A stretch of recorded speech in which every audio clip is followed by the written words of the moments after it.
Good morning from Sacred Space at Titania's Realm. It's 10:18 a.m.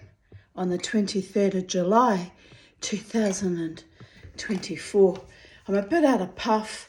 I had trouble with my laptop. It was doing weird, gin things again and magnifying, and then it wouldn't let me into things, and it was just acting freaking weird.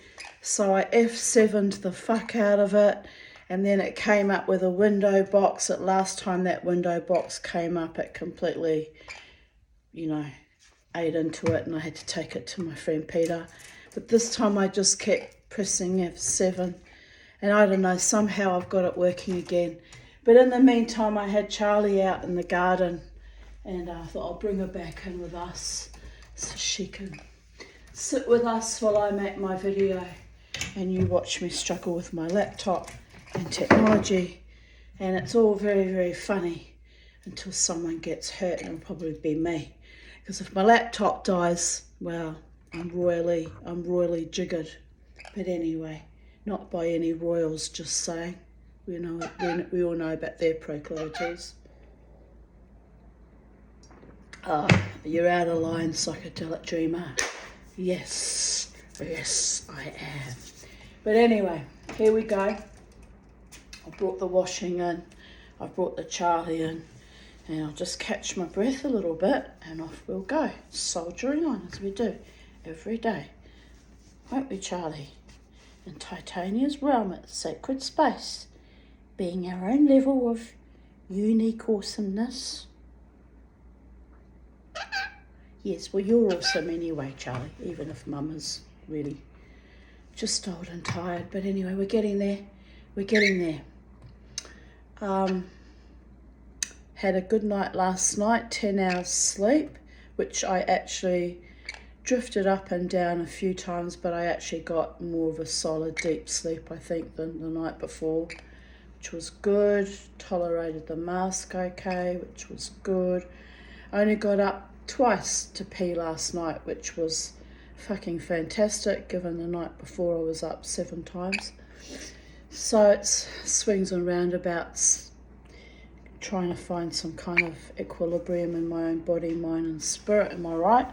But anyway, it may be like that for the rest of my life. I just have to just keep going and try not to sweat the small stuff, and just keep carrying on as per normal. We all have our struggles, every human on this planet now, so we've all got to just buoy each other up and shine by example. I don't know how I'm doing this life, but I've never known how I was doing this. I didn't know how I was doing this life when I was 20. I didn't know how I was doing it when I was 30, 40, 50, and now pushing 60. So it's a little bit astonishing at times. Right, Charlie wants to play with my cup of tea. We won't be having that. No, Charlie, no cup of tea for you. No cup of tea for you. She's quilling again, which is, don't know why she bothers quilling since she immediately pulls her feathers out, but even my bird's a bit bonkers, people of Earth.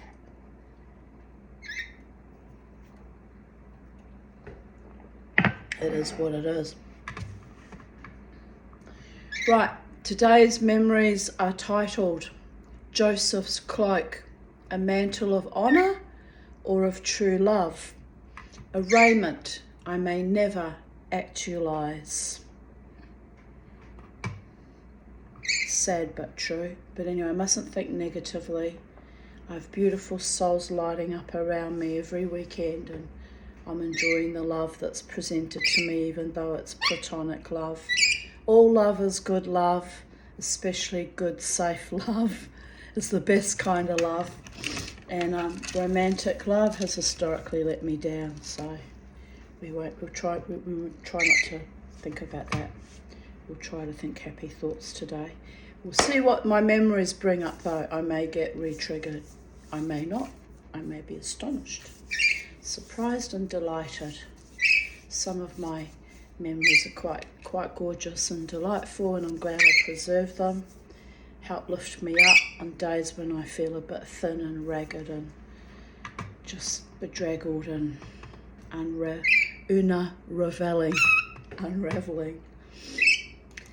So the title of today's vocal media title picture is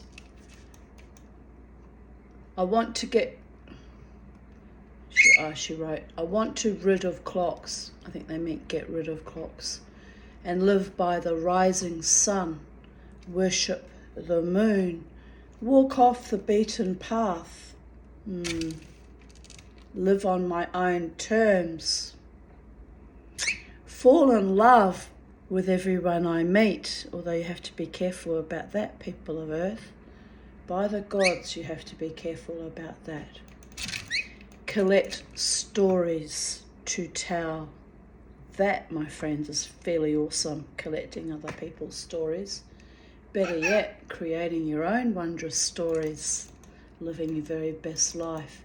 And it's of this young hippie chick, she's quite beautiful actually, just walking along off the beaten path with her ukulele, dressed, it must be winter, she's dressed in all woolen shawls and jumpers and boots, just strolling along, all alone, but contented. Reminds me of me a bit. All alone, but safe in my own little world, living my life on my own terms, and reasonably content. Oh, and then she says, free my gypsy soul. Well, your soul is always free. You've just got to fight for that freedom, people of Earth. You've got to claim it, you've got to own it, you've got to express it, you've got to be it, and if necessary, you have to fight for it.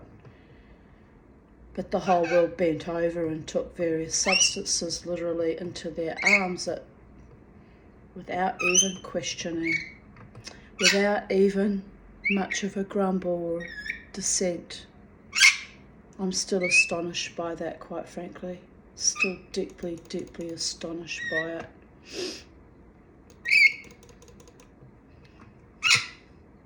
Well, Mama T had been fighting for her body autonomy all her life, and I did accept other substances into my body that were allegedly good for me, and, you know, they severely impacted my health in other ways. So when this came around, I wasn't quite so obliging or foolish or blinded or even brainwashed. I was well aware of the consequences of inviting things into your body that don't belong there.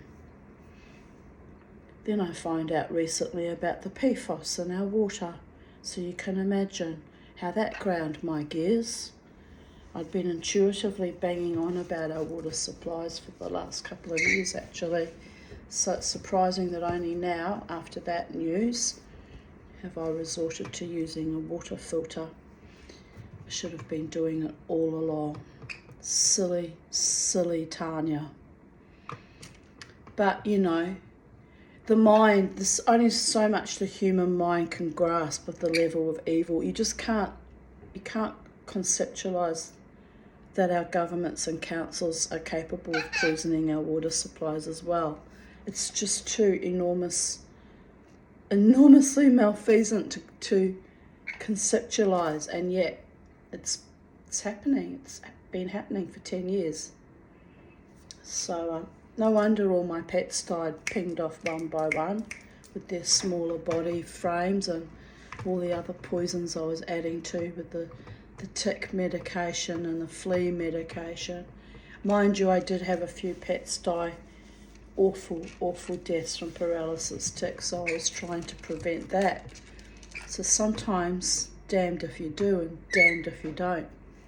Anyway, dark thoughts again, but my reality, my actual lived reality. So there is that. They might be dark thoughts, but we can't shrink or hide from them. Have to face reality. Oh, it's a glorious sunny day outside and cloudless again. So that's 2 nice days. I should be outside making this video, but I feel a bit cold.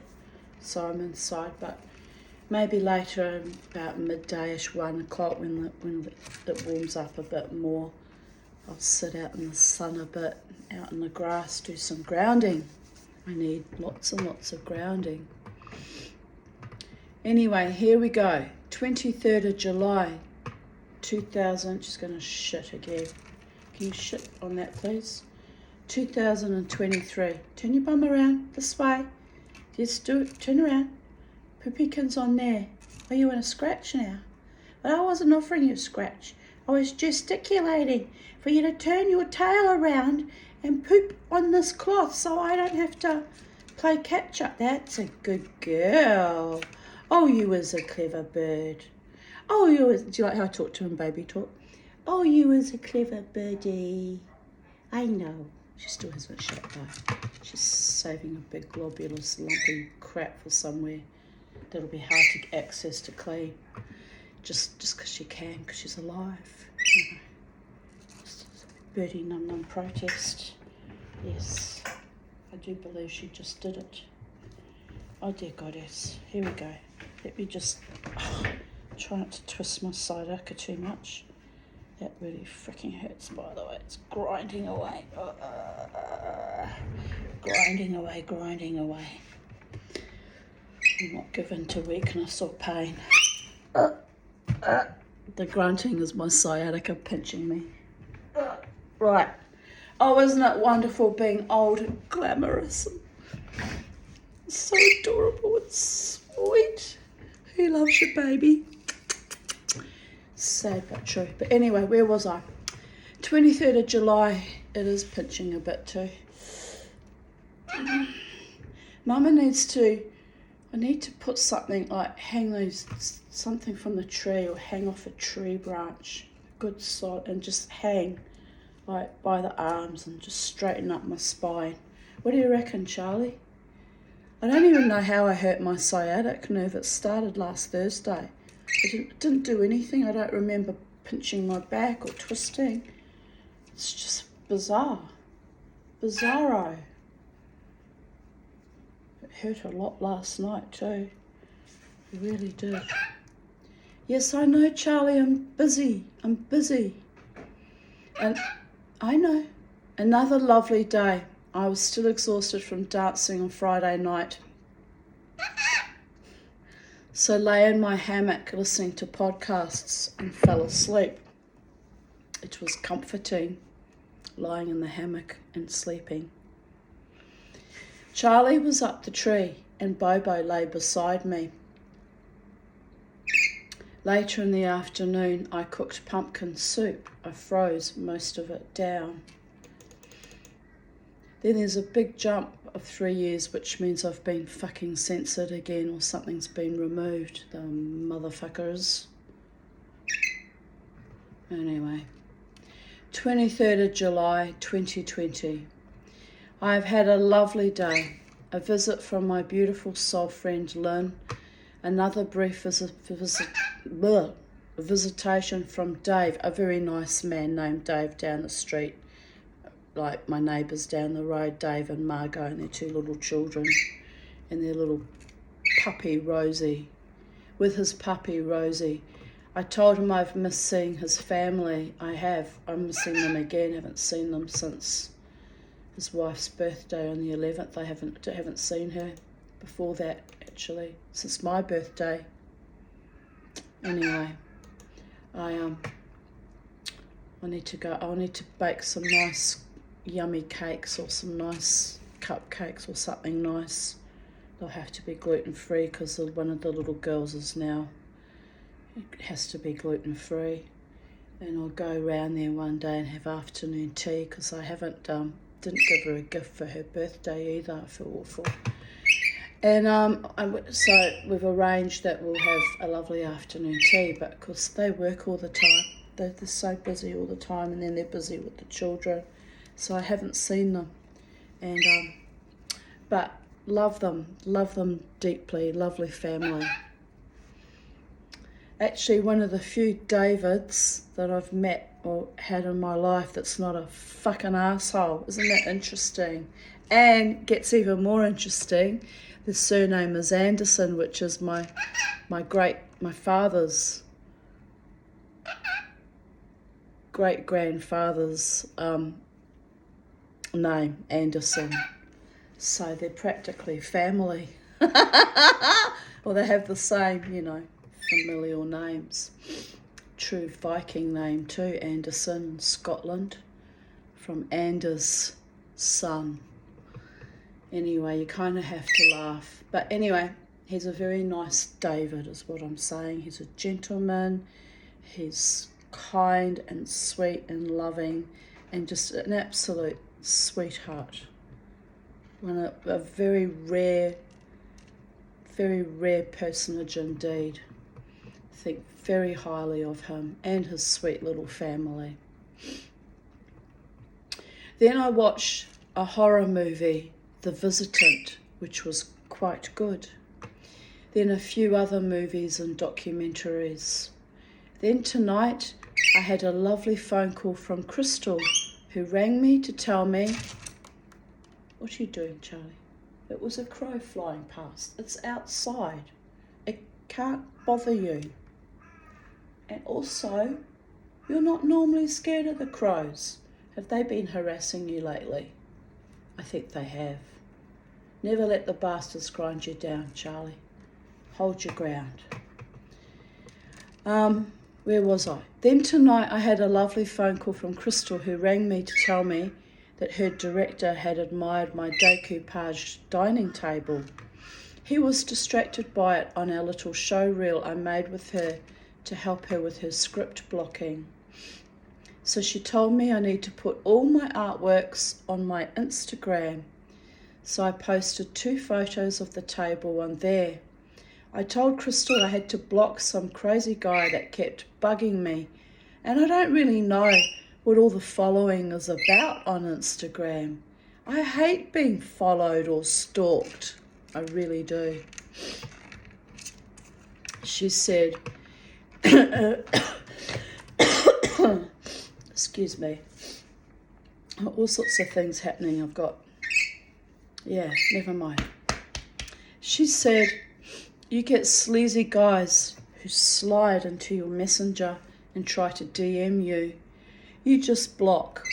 So I agreed that I'll have to be more stricter in future.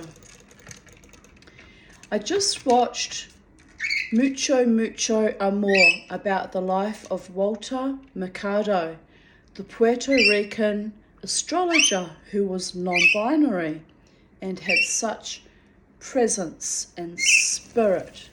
I fell in love with him. A delightful human. Top End Wedding is also a sweet film.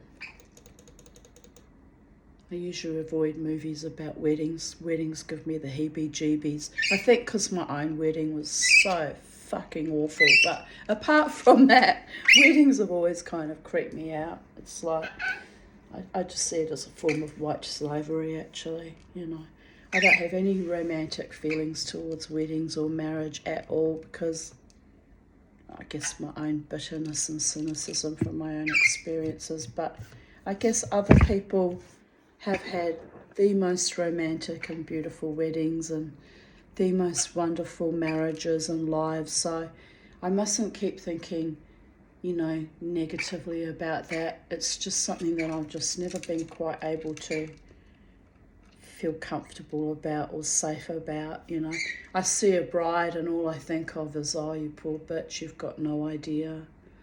And I forget that they might be deeply in love and have a most beautiful life together. It's how it is. It's something I have to retrain my brain, right, from decades of trauma. But I actually, in all my life, have only ever seen a few very rare, truly good marriages. Very rare in my own life, even the people around me.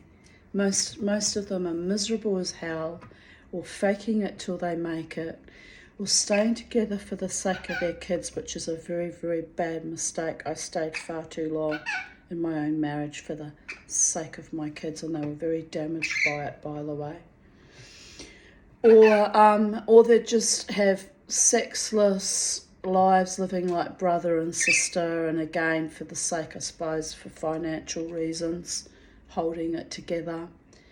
And they're just so empty and voided out and kind of soulless. And then, of course, sometimes, not necessarily, but sometimes I've witnessed the affairs start happening, which really, you're just trying to replace one bad situation with another bad situation, usually picking exactly the same type of scenario that's going to be another hell loop or a form of torture, am I right?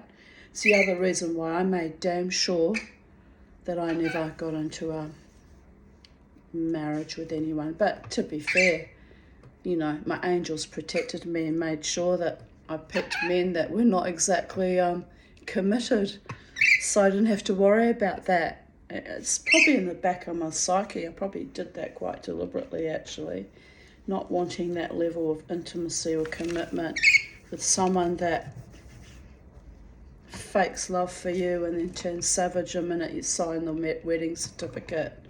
Hell no, Mama T won't go.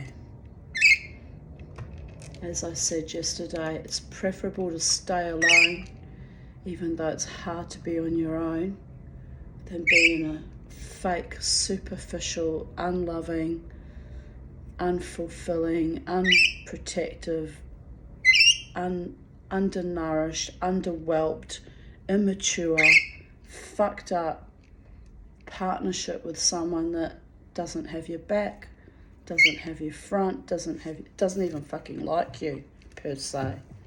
Jesus. Could have written a book on that, just on that alone.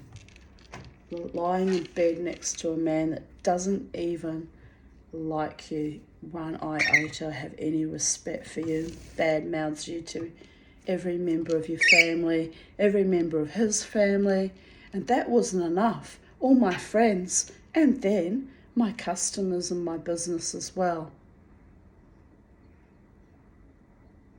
That's what I endured for 10.5 years with that motherfucker. So excuse me if I scream.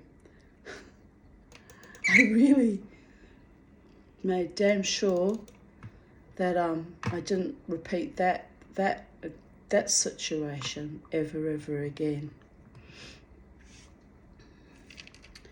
23rd of July 2019.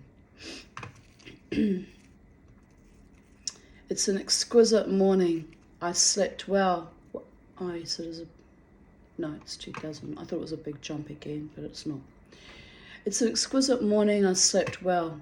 My version of sleeping well, which is under par to everyone else because of the sleep apnea, am I right? I feel much refreshed. I'm having a coffee in my garden, watching the sunlight streaming through the trees and shrubbery, glistening the dew on the grass, which is cold under my bare feet, but redolent with life, restoring energy. Socks and Penny are outside too, Bobo and Charlie also, Sophie hiding somewhere. But the animals are breathing this light and seem happy too. I had messages from 2 friends sharing love and support. This was just under a month after that dreadful surgery, so I was still kind of tenuously hanging between life and death, quite frankly. It was very fucking tenuous indeed.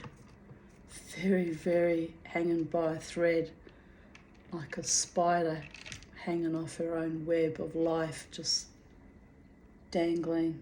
I guess I'm good at dangling, aren't I? I've been dangling all my lifetime. Never mind. It is what it is. Life is a majestic miracle, and I am humbled and grateful in spite of everything that has not worked out for me to be here on this earth, shining and rising. Yet again, how the fuck do I do it? No idea, but there must be a higher reason for this dreaming, this reality, and the macrocosmic hologram of potentialities. I promised myself a happy, loving, fulfilled life. So perhaps my own higher self, that stubborn bitch, demands I keep plying my troth to this existence for a bit longer. 5 years longer. It's a bit astonishing, people of Earth. Even though a big part of me was quite happy to go. Now I have to radically reconfigure my worldview. I must accept that I'm kept on Earth, and frankly, all I want is to fly to every sacred space on Earth and commune with every aspect of holiness that ever spawned magic and spirituality and religion, and just rejoice. All I ever wanted was true love. Absurd. And to be in peace and harmony with the gods. Wow, that is funny, as really it all starts from within.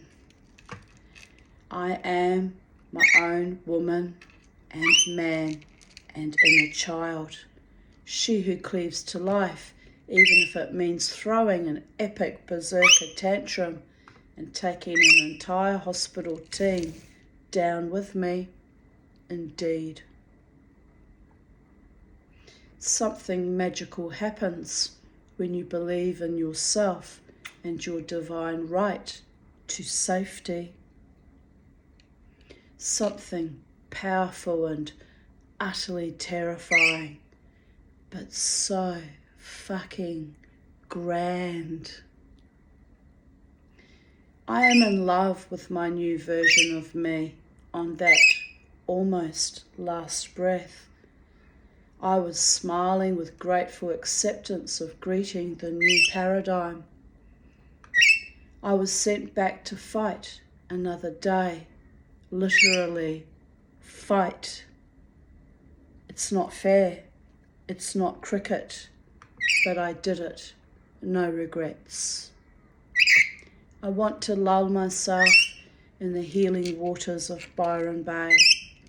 One more month of winter, then I will be there.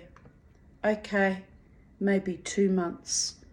Wait for the ocean to warm up enough. I need a purifying cleanse and the sanctification of the sea. The gods decree I stick around this place a bit longer. Why? No idea. Even with my sleep apnea and CPTSD and utter exhaustion, someone, capital S, wants me here. Delicious, in it. 11:11 a.m. What do my angels, spirits, guides, assorted gods, and the Holy One want to tell me? This morning I heard the words add value. I took that to mean be positive, value myself, and don't allow myself or anyone around me to play small. No time or energy for hiding my light anymore. Only the ones who value me get to resonate in my full power though. The rest are mere spectators or voyeurs, and the usual assorted psychic vampires or celestial fleas. Ho-hum. I know one thing though.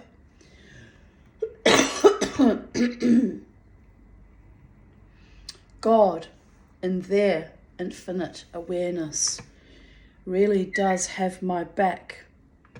Every time I have lost trust or faith in myself and God, I have been hurled into life-threatening situations to rectify the paradigm in my small but fierce little hobbit woman way.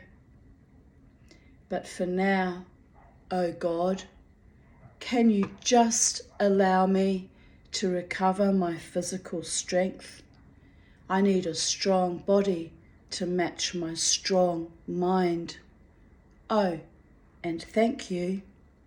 I could not have done this life without you.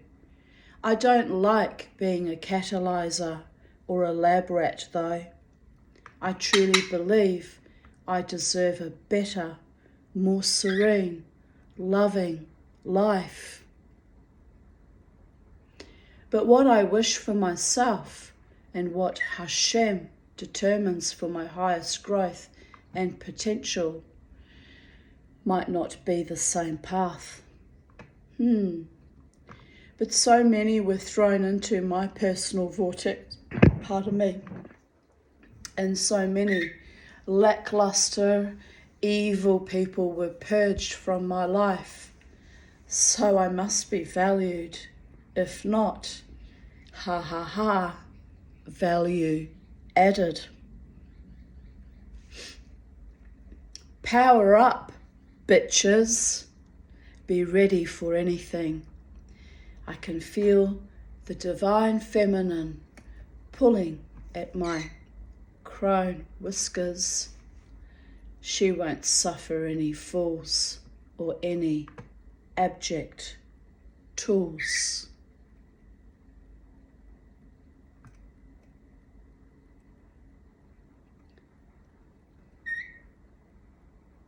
I have shared this before, but it is worth repeating. I love the fairy folk. And it's an article from South China Morning Post. No doubt Iceland's elves exist.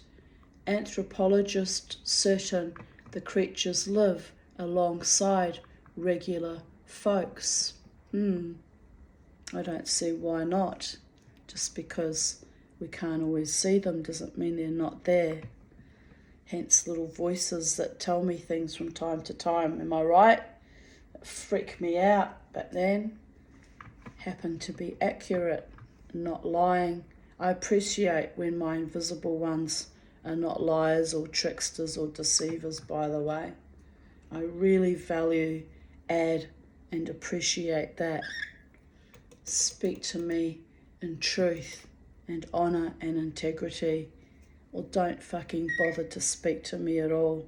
That applies to humans as well. I can't stand being deceived, led up the garden path, lied or betrayed. I've had a lifetime of it. A long, long lifetime of it. The truth sometimes hurts too. Let's be fair, let's be fair. But I'd rather be smacked with the truth than cosseted with lies. There is nothing worse than living a false, delusionary, illusory, fake existence with people that actually hate you and behind your back go all out to destroy you. As I said earlier. Feeling weak again today, but just managed to clean filters on the ponds. Need a rest now. Drain sight is aching. Oh well, every day is another day regaining my core strength. Recuperating in my hammock. Oh well, I guess I look happy there. I wasn't going to bother to share it, but here she is, holding herself together, literally hanging by grandmother's spider's threads in a hammock between heaven and earth. That median point, the everything zen zone, am I right? Sometimes you've just got to hang loose, hang down, let things all hang out. But hanged men, hanged women, hang we must. But not literally by the throat until you die, people of earth, because that's not pleasant. We don't wish for that. I'm talking spiritually. I spent the late afternoon making pumpkin soup as I realised around 4 p.m. that I was ravenous. So I hauled my assets out of the hammock, a tad reluctantly, as it was so beautiful and peaceful, and started cooking. Then while that was boiling, I cut up old limes to make a cleaning vinegar, while watching a show about disclosure, about portals that take people into alien ships or other planets. Interesting stuff. Then I sat down and devoured a huge bowl of soup and toast. Pretty good. Now sitting on the couch with my beau. He didn't get a walk today, so I will have to make it up to him tomorrow. Sorry, Bobo.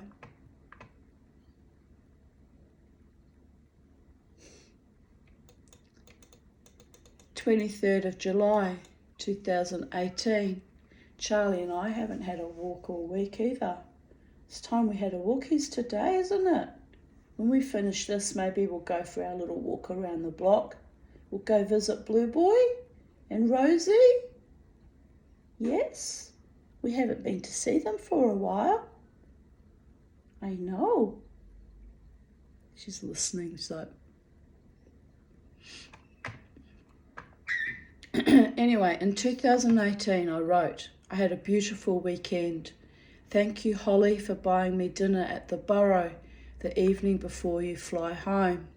Gorgeous, lovely woman I met at Ecstatic Dance was here from America.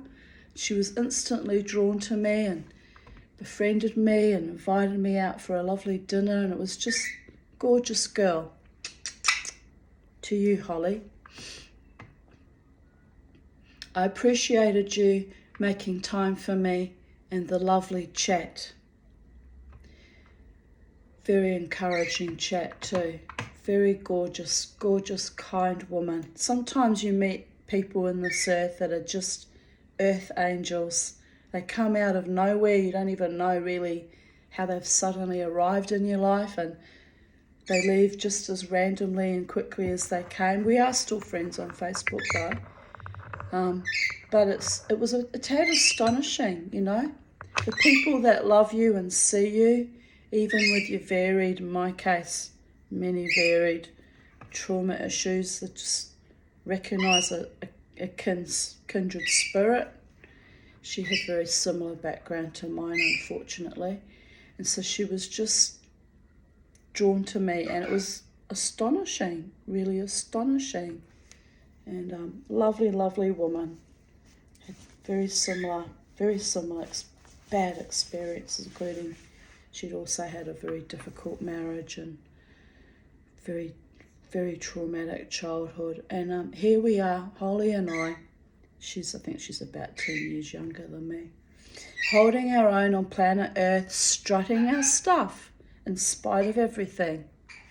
So never write anyone off or underestimate the power of a human being to not just survive, but thrive, babies, even in my own small ways. Thanks to Julie for the lovely visit. Thanks, Jenny, for our general wildness on Saturday night. Thanks to Ecstatic Dance Group for sharing your joy and energy with me. I am rather exhausted, but content. This afternoon, Jared and Harvey arrive, so there will be more lovely company for all of us at Sacred Space. Looking forward to Harvey kisses. Charlie will not leave my shoulder this morning, really clingy. He stayed with me while I cleaned the filter on 2 fish ponds and topped up the water. He is still sitting on me, must be in need of extra attention. Sweet boy. Well, girl. Here's a photo of her sitting in my Staghorns back in 2018. And I titled it What you doing, Mama? What are you doing? What are we doing, Charlie? What we do every day, Charlie. Living our best life. By the gods, it's getting more and more astonishing as the years go by, to be honest. But I've had a lot of support and big agape love and even financial support from my doctors and my friends over the decades. And I'm so grateful to them for literally carrying me, pulling me up by the hair at times. I'm so very grateful to you.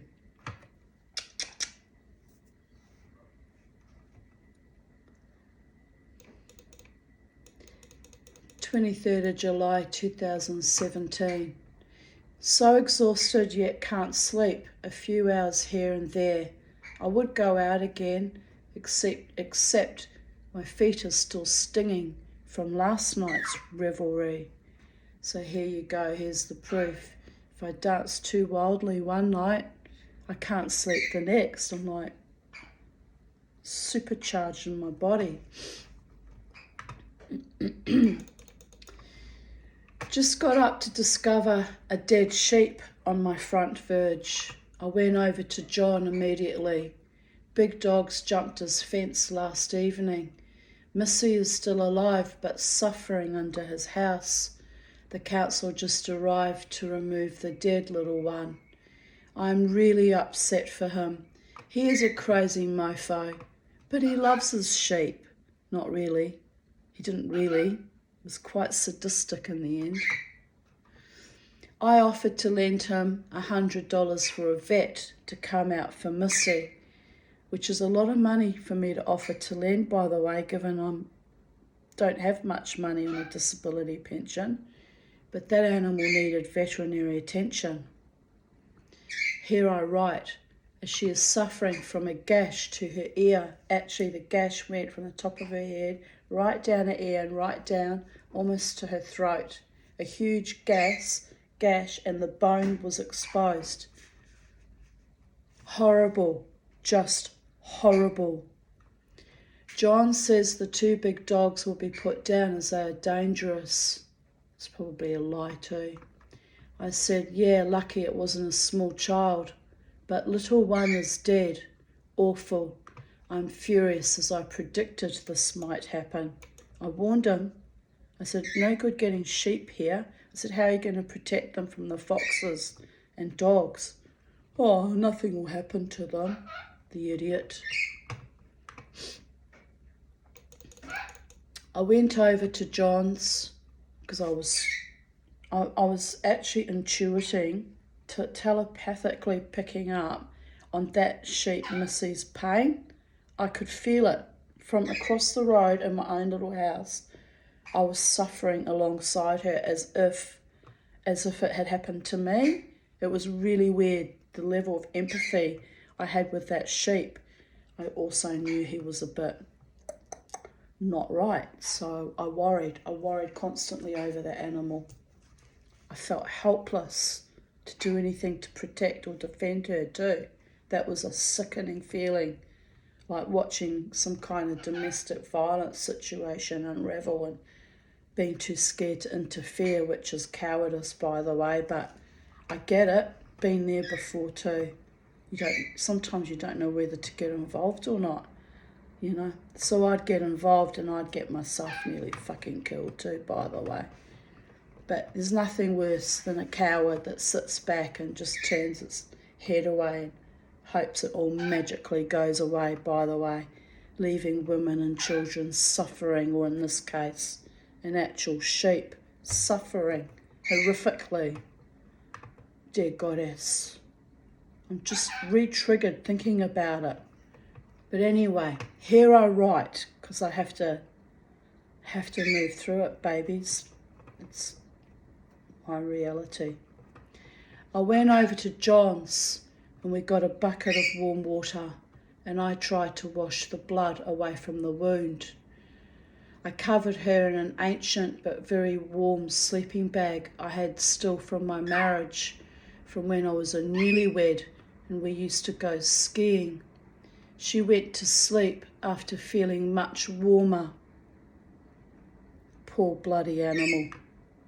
The wounds need stitches, antibiotics.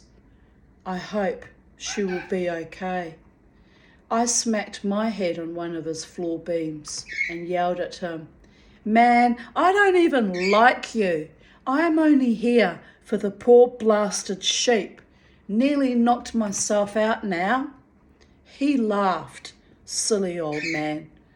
This is the old Romanian neighbour that used to threaten with monotonous regularity to rape me. And I'm over there trying to fucking nurse his dying sheep, by the way. The whole thing was bonkers. Should have just finished him. An old Viking, and we just would have gone done and dusted. But anyway, he died alone in his house. He was dead for 4 days when they found him. I had no idea. Had the random aroma, sickly sweet aroma of death. I just assumed a possum had died somewhere in the yard. It never occurred to me that it was my crazy old neighbour. Fuck's sake. So I felt a bit guilty about that too, that I didn't realise. But I wasn't having much contact with him because he was a maniac, and there was that. But anyway, see, karma's a bitch, it gets you in the end. He brutalised that sick, dying sheep, and I yelled at him, and he in turn died all alone in his bed. No one to care for him, or it's sad, but that was his reality now. He laughed, silly old man, about me yelling at him about smacking my head when I'm actually trying to help him. But I feel sorry, as I blasted him the other weekend. Then his tree fell down, and now dogs have attacked his sheep. Just beyond awful. Had nothing to do with me blasting him, by the way. But it was just the confluence of events, you know. When shit goes down, it goes down majorly, by the way, usually in 3s or 4s. Always remember that. If you're having a terrible event happen, just expect there to be 2 or 3 more, a run of really bad fucking luck. I'm very superstitious about that because I've seen it in my own life over and over again. Sometimes you just have to ride that fucking sine wave till it rides its way out of your life again. Like the alien thing that piggybacked on Oumuamua and infested our world, am I right? We've just got to ride that thing out. Apparently the demonic entity that came in with that, or the alien influence, has left our planet. I'm not so sure about that. I'm seeing a lot of fucking twisted demonic imps coming to me on my Friday nights dancing. And that's not a coincidence, by the way. It's showing me the microcosm reflecting the macrocosm of the global fucking damage that's been done to our species and our planet. It's chilling, fucking chilling, actually. But what does Mama T do best? Just keeps dancing, living defiantly and rebelliously and triumphantly, and dancing out my prayers. It's how I heal for myself and my beautiful friends that are all being struck down with fucking awful illnesses. Just dance it out, sweat it out until I just about fucking collapse and go into those trance zone states where the angels and the invisible healers do come in. I can trust in that because I've seen it in my own life. How many times have I nearly died? Fucking dozens. unless you have a relationship like that with the gods, where they literally dangle me on a thread and watch me climb up and, well, are we done yet? No. Off you go. More dancing for you, Tanya Le. Unless you have that relationship with the gods, though, don't even attempt it. It's dangerous. Very, very dangerous. So, it's also awesome, but it's got nothing to do with me personally. I'm merely a catalyst and a vessel, a hollow bone at times, as they say in shamanism, for something greater that even I, as a mere human, as a mere woman, as a mere mortal, cannot always comprehend. It's not for me. It's not for me to know the mind of God. And it's just weird that I'm used in this way by the Holy One and the gods. But it was my destiny since birth. My parents constantly reminded me that I was constantly looking over their shoulder at angels or unseen beings, even as a baby. I don't remember it, of course, because I was a baby at the time, but I was always tuned in to the other worlds. So,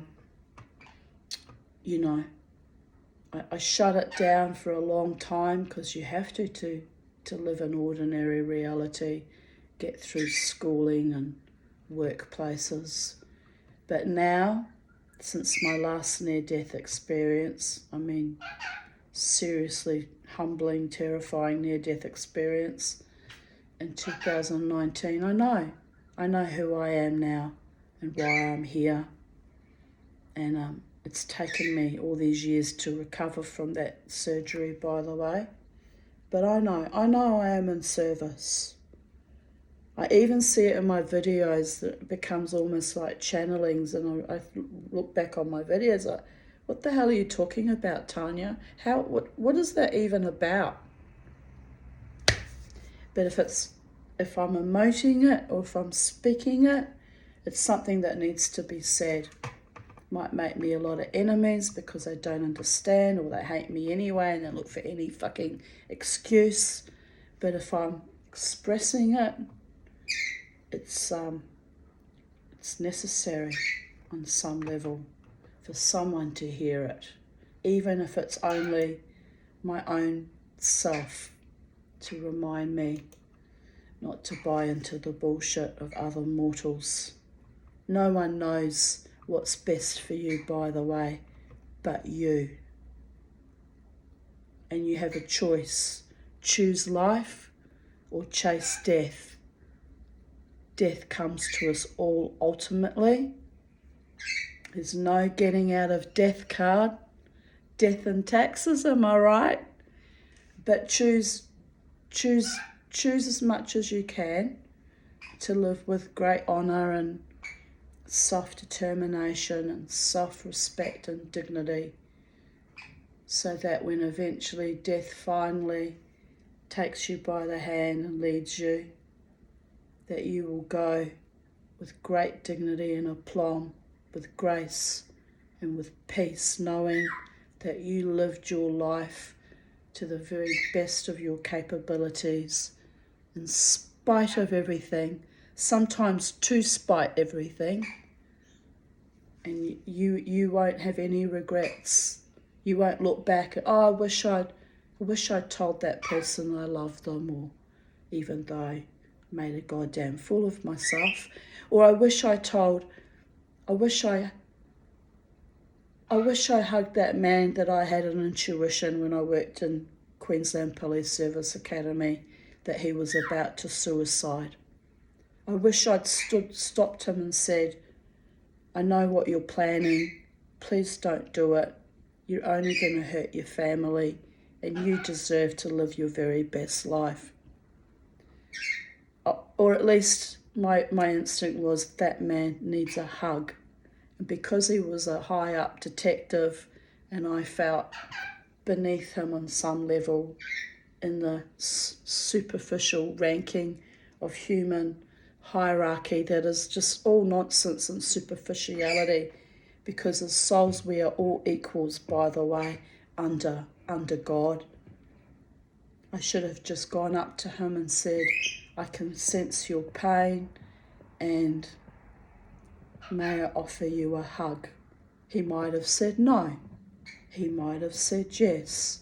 It might have made a difference to him, kept him alive. It might not have. But I would not have lived with that regret of being instructed, this man needs you right now, and feeling that I failed in some way.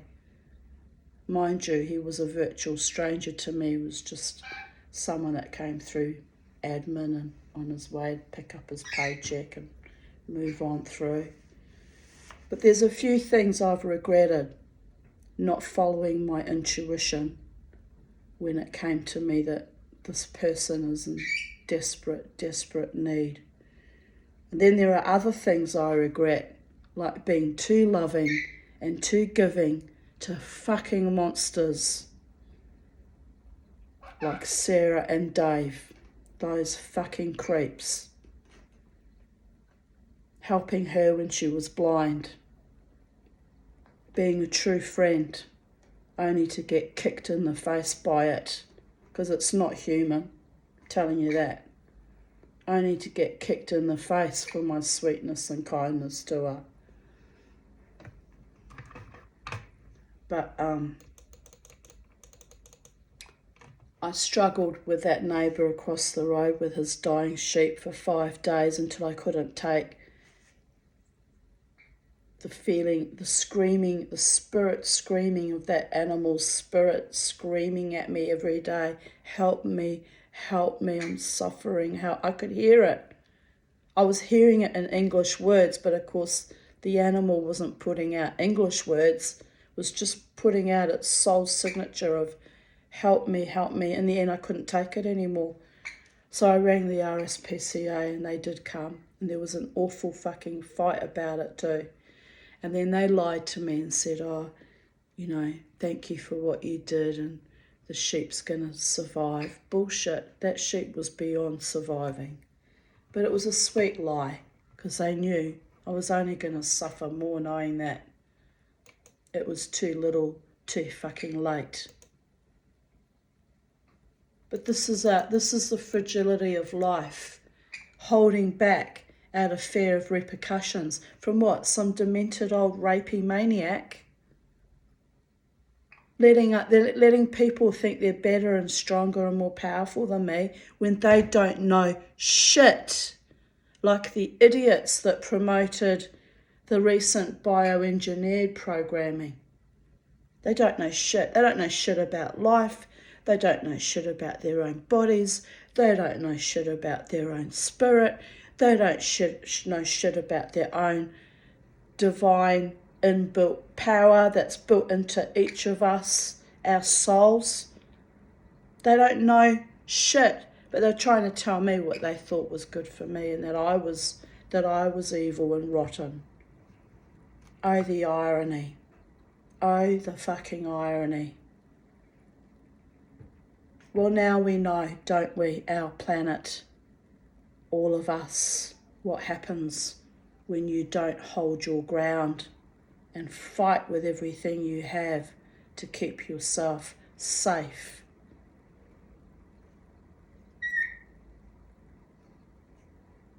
Many had to go along with it, and I get it, to put food on their table and feed their families, and I get it. You didn't have a choice there. But I'm talking about the idiots that are still running around getting, rooster jabberwockies. They're up to what, 7 or 8 or 12? Brave New World Eloi is what they are.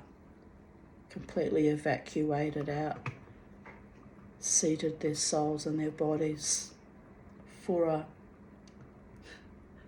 a fucking fashion. So excuse me while I have to scream now. Can you hear my internal screams? They're loud and they're long and they're banshee, and they reverberate through the cosmos into various dimensions, by the way. That's how chilling and disgusted I am by all of what has been done in the last 4 years. It wasn't human. No human would take away their own future progeny's chances of survival as pristine humans. No sane human would go along with that. Trust me on that one. Anyway, there's nothing we can do about it now but continuously live our best lives and thrive. Here's something that is still a flower. It will always be a flower. It will die a flower. It will put out new bulbs and create new flowers. They will always be a flower. Always be a human. Even if you've been interfered with, choose your humanness, no matter what, no matter how. Hold on to your freaking souls for as long as you can. I don't know how you're going to do that, because they say, intermittent fasting and nattokinase and all this stuff. I don't even know if that works. But by the gods, fight with everything you have for your own body, mind and spirit. Fight. Those of you who are struck down by cancers, you have to take the medications that they recommend. Keep fighting. Keep living your best life. Love your beloved ones every day. Hold them precious. As I suffered for that sheep for 5 fucking days, I have suffered for humanity for 4 years. While simultaneously healing from my own health issues, by the way, which have always been precarious, long before this last disease du jour became a fashion atrocity. Long before that, 55 years of struggling with my own issues.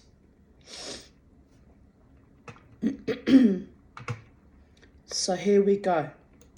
Bobo is snoozing with his paw pressed against my foot. Cute.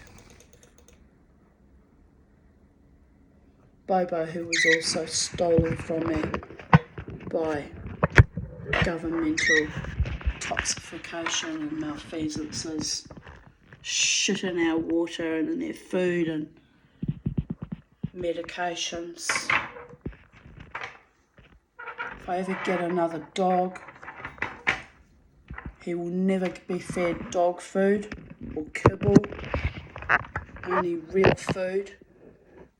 And I don't know what I will do about the tick and the flea situation to keep them alive, because I live in a tick-infested area, paralysis tick, which kills cats and dogs, and nearly killed me 4 times, by the way. Been bitten 4 times by ticks, paralysis ticks. It's probably why I'm a bit squidgy in the brain, am I right? Jesus. Literally Jesus. But however, you know, that they're even attacking our pets. They, the corporations and big pharma and the governments, even interfering in their little body autonomy and safety and light. It's almost as though the alien invaders, I say alien because they may be humans but under some kind of infestation of some kind, It's almost as though they just want us to all have a planet just full of cyborgs. No animals or birds, no fish in the ocean, just a plastic, fantastic, empty, machined, soulless thing. So start asking questions. What kind of entity would want a planet, a beautiful blue marble planet with millions of varieties of life forms? What kind of entity would want that for itself? Anti-humanist, anti-life force, so envious of our souls that it would come to deplete us. What kind of thing would want that? And I'm not paranoid. Look around at our world. Start asking questions if it hasn't crossed your mind before. But it's a beautiful day, not a cloud in the sky.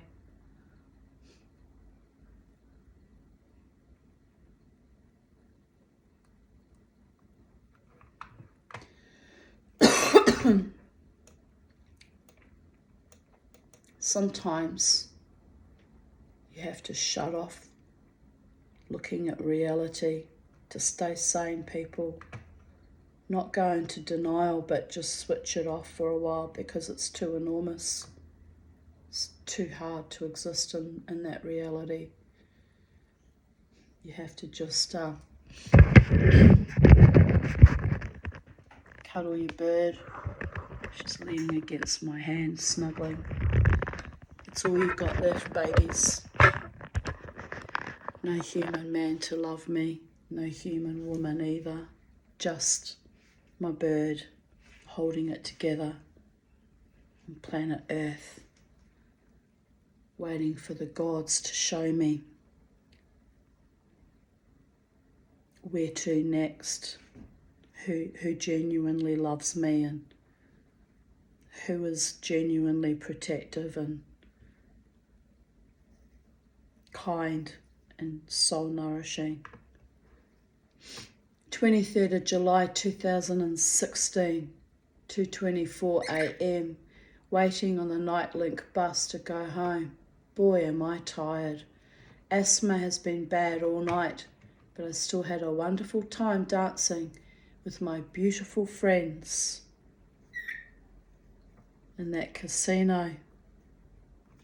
My beautiful but very false and superficial friends, by the way. Not one of them stayed in touch with me after I left that casino last year. I thought that was very, very telling, actually. After years and years, I poured my own personal energy into that space. So I could be upset about it, but strangely I'm not. I'm just like, meh.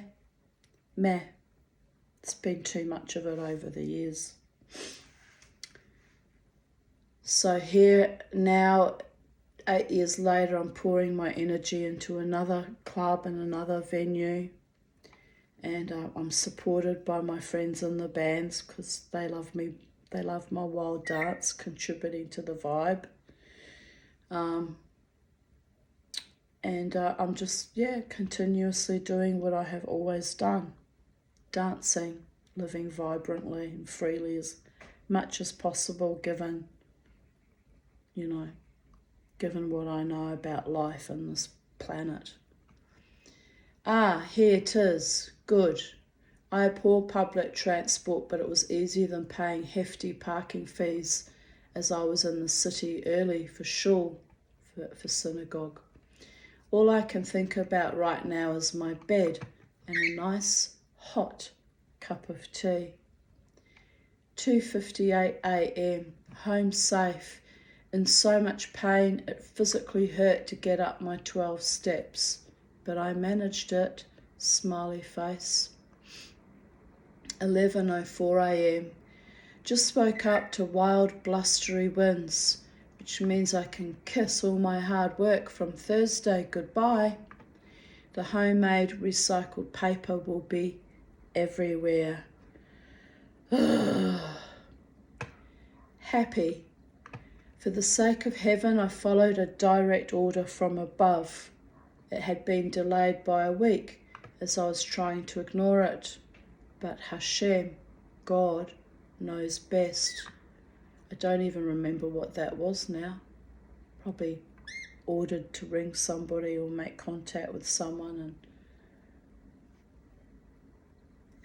here I write, another festering wound burst last night. It was interesting. But I know now who loves me, or at the least respects me. Awesome. Life is awesome when you have integrity, courage, and unconditional love in your heart. Your mind rings like a crystal bell. For some reason, sitting in shul, I had Frances Bernstein, said L, that means of blessed memory, very much on my mind. Perhaps her spirit was with me. That woman thought I was wonderful, for sure. She was an incredible inspiration. 85 years old, fit as a fiddle. She walked an hour a day, mind as sharp as a tack. She fought hard for me with my attempted Orthodox conversion, even offered to pay for the flight to Sydney to see the Beit Din, which, due to my almighty integrity, I refused. The Beit Din flew up to Brisbane for the other candidates, but when my turn came, they wanted me to lay out money I did not have. It was that vicious and that callow, by the way. The hypocrisy, along with the abuse, as my sponsoring rabbi and I were slandered and accused of selling cheese that did not have a proper hechsher. Hechsher is a certificate of kashrut, declaring that the food is kosher, accepted kosher by the Beit Din, by the way. So they were selling him down the river as well. It was that vicious.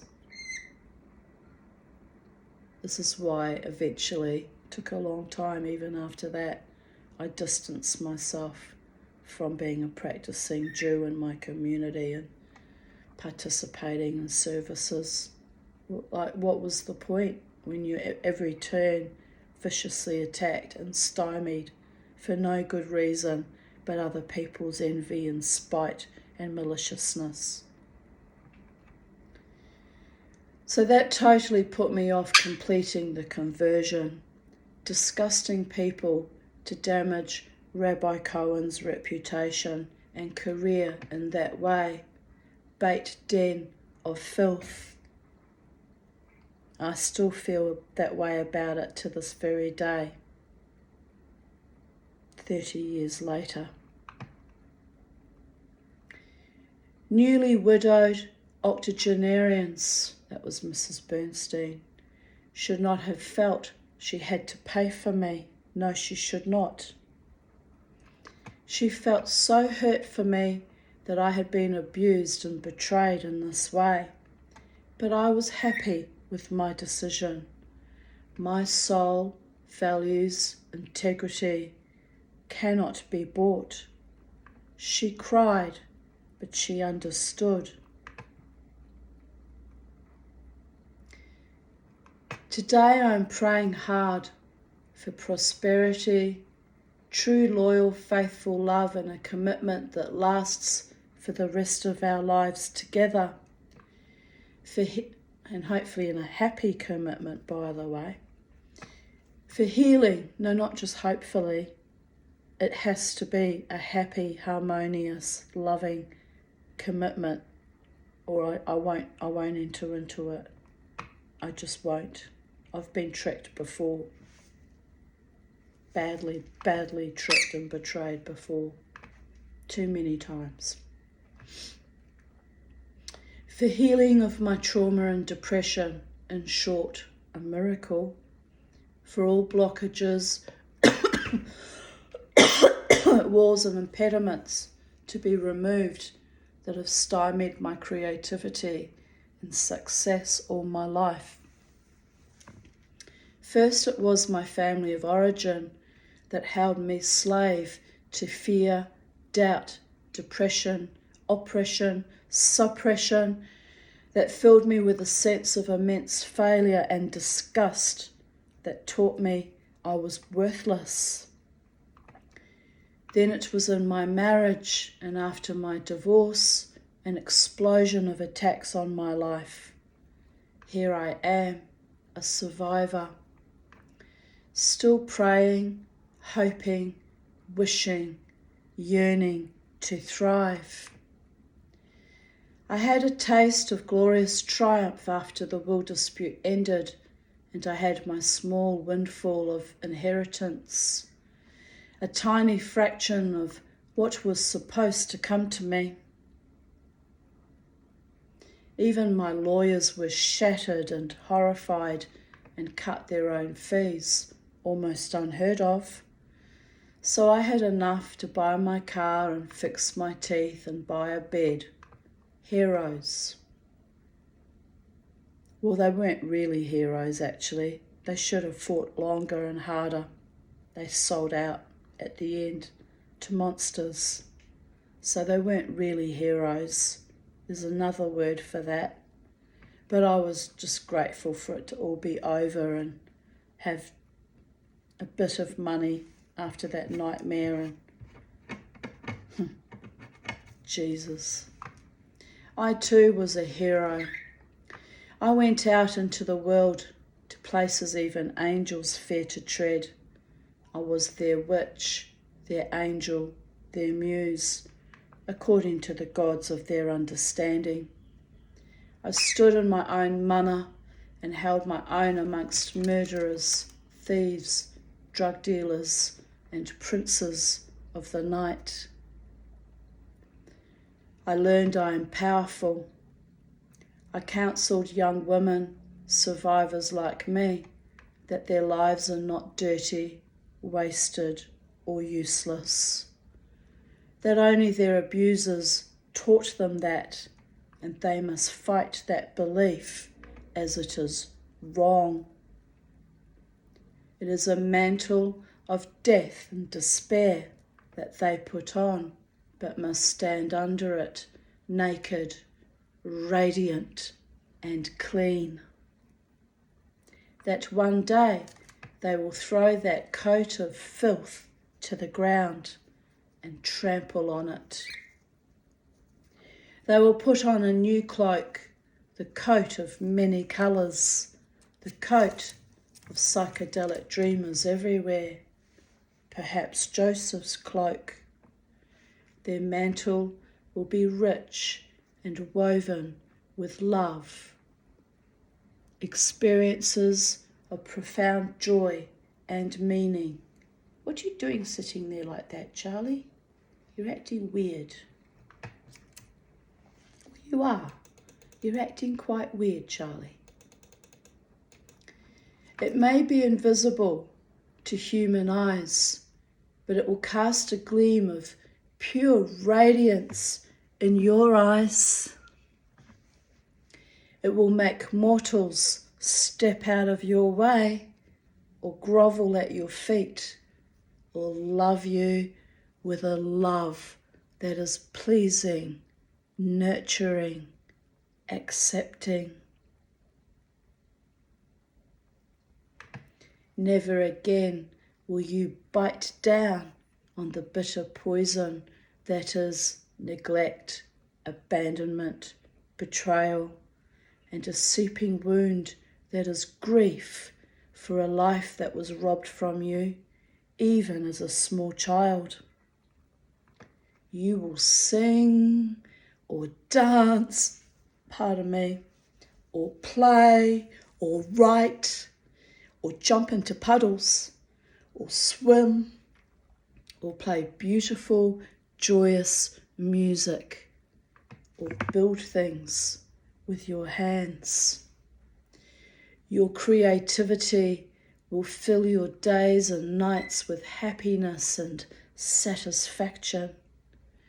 No one will ever rob you of your joy, ever again, for to do so brings only death-like dissolution. Once you were untouchable in your gilded cage that kept you safe.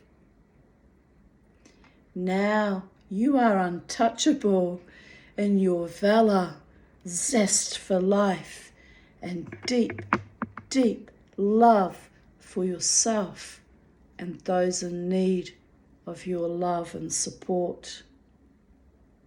A lone wolf walks the paths that others may tread, alone, beautiful, wise, fierce.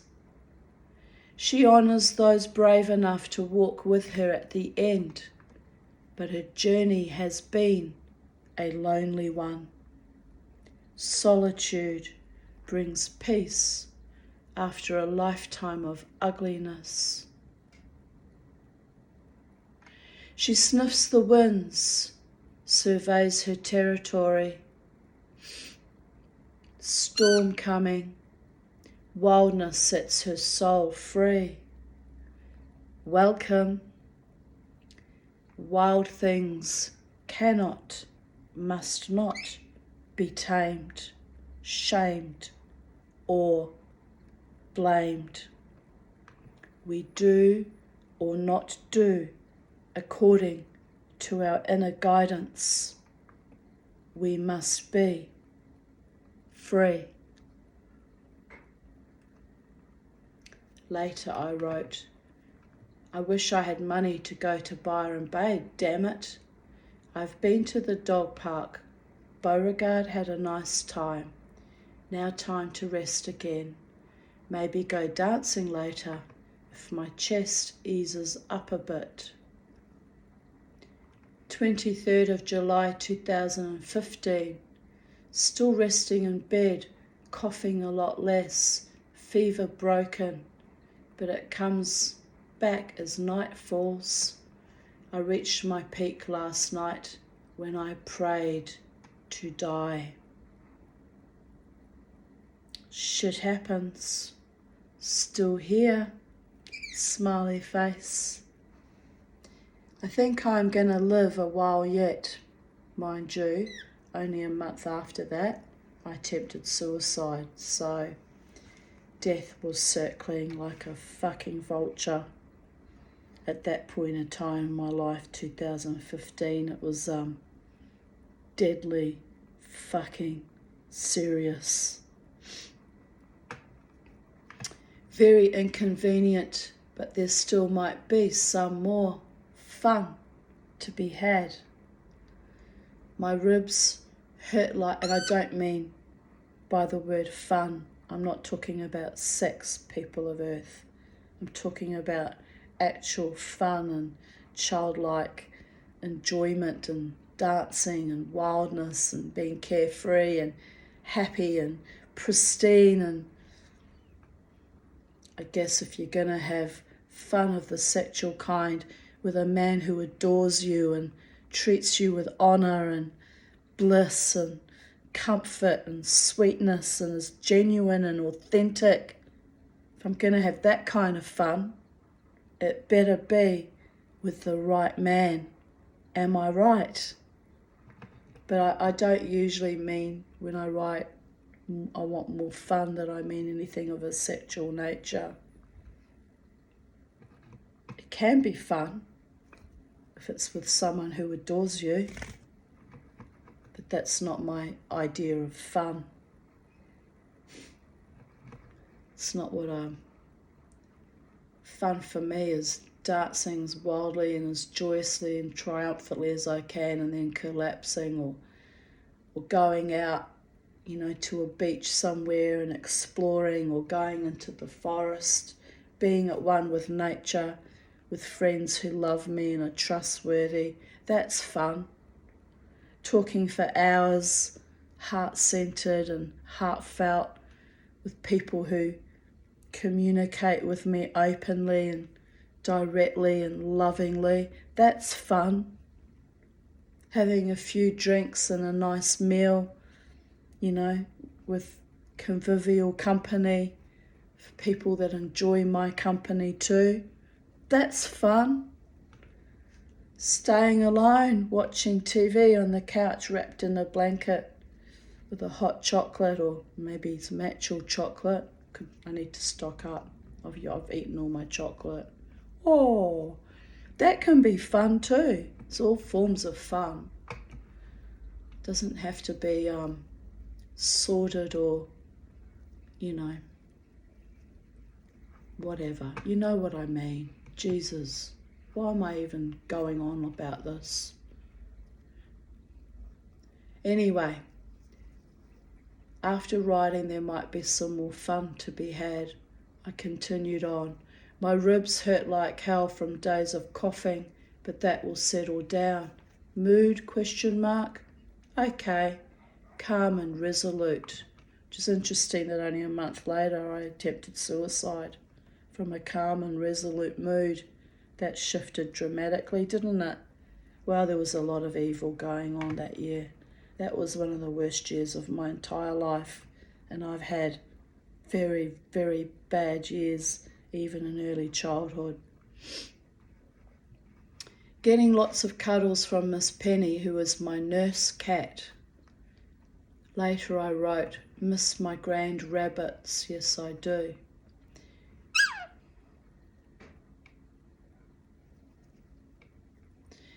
Here I wrote in response to a movie, Every Family Has a Secret, The Visit movie.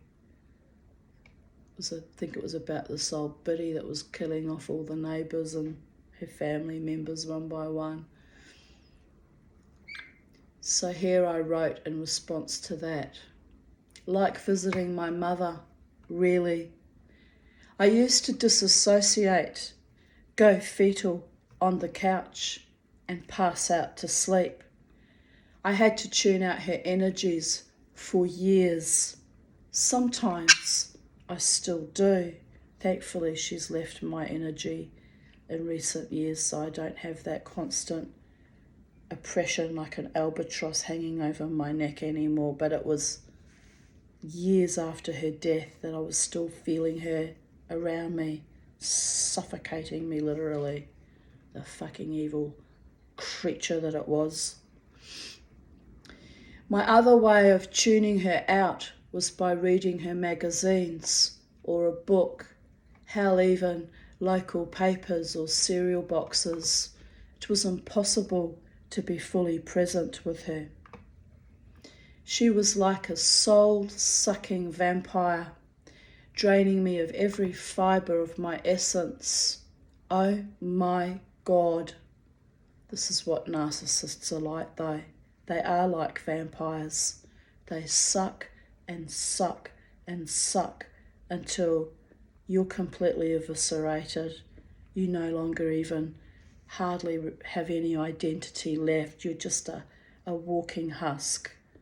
They've sucked and invaded and slandered and maligned you, so no one believes you when you tell them that you have a narcissist in your own inner sanctum sanctorum and that they're killing you. They think you're mad.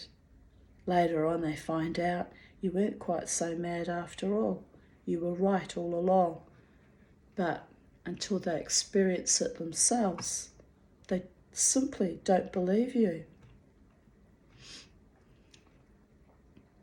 I went there to be a good daughter, but as soon as I walked in the door, it was like being smashed by Thor's hammer. I would at least try to have a nice cup of tea with her. The kids would spend time with her while I slept, until I caught her feeding them pork sausages and telling them it was chicken, darlings. Back in those days, I was an Orthodox Jew and actually had a kosher household. So it was that fucking disrespectful and dishonouring and evil, by the way. Then I heard her telling them to dye their hair blonde so they could marry a nice Aryan man. My mother, who I fought for 2 years in my Jewish community, fought for when she and I were accused of being Nazis, was now behaving like a Nazi. Can you imagine my ghastly horror? That was one of the many final straws. Her mind was going. Onset of Alzheimer's. Isn't that interesting that my mother, the German, the narcissist, who had reverted to espousing Nazi ideology, died of a nice little German illness, Alzheimer's. Karma really is a bitch. But don't worry, I mustn't have too much schadenfreude, because karma will bite me on the ass in the end. No doubt. I have no doubt about that. But I've lived my life honourably. I defended and protected my own mother for 2.5 years in this community, only to be constantly vilified and slandered behind my own back, and to be rewarded with that behaviour from my own mother as she descended into Alzheimer's. So perhaps maybe karma might be a bit kinder to me, since I held my ground and was honourable über alles, by the way. But I didn't know it then that she had Alzheimer's. Also, she had a devilishly black, schwarz sense of humour. Yes, she did. She might have just said that crazy shit to see if I would get up off the couch to yell at her. Anything to reanimate the consecrated, homegrown zombie. In the end, I stopped the visits. It was bad enough she emotionally damaged me, not my kids as well. My beautiful Jewish daughters did not deserve that monstrosity. No, they did not. Not given that we'd been threatened with rape and mutilation by my former Moroccan-Israeli boyfriend and his sister for 18 months. They didn't deserve that either.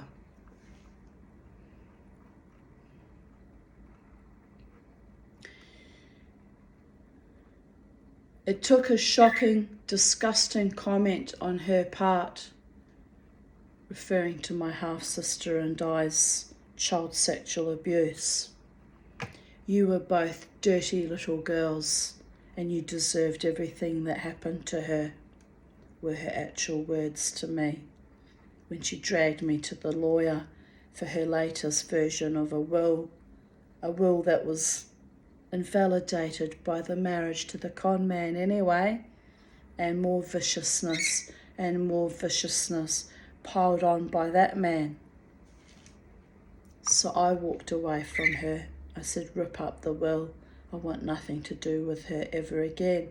And that was my intention, till I got sucked back into her vortex when she got Granny dumped into the home in 2008 by her vicious, greedy, salacious, dirty, filthy con artist stepdaughters, by the way.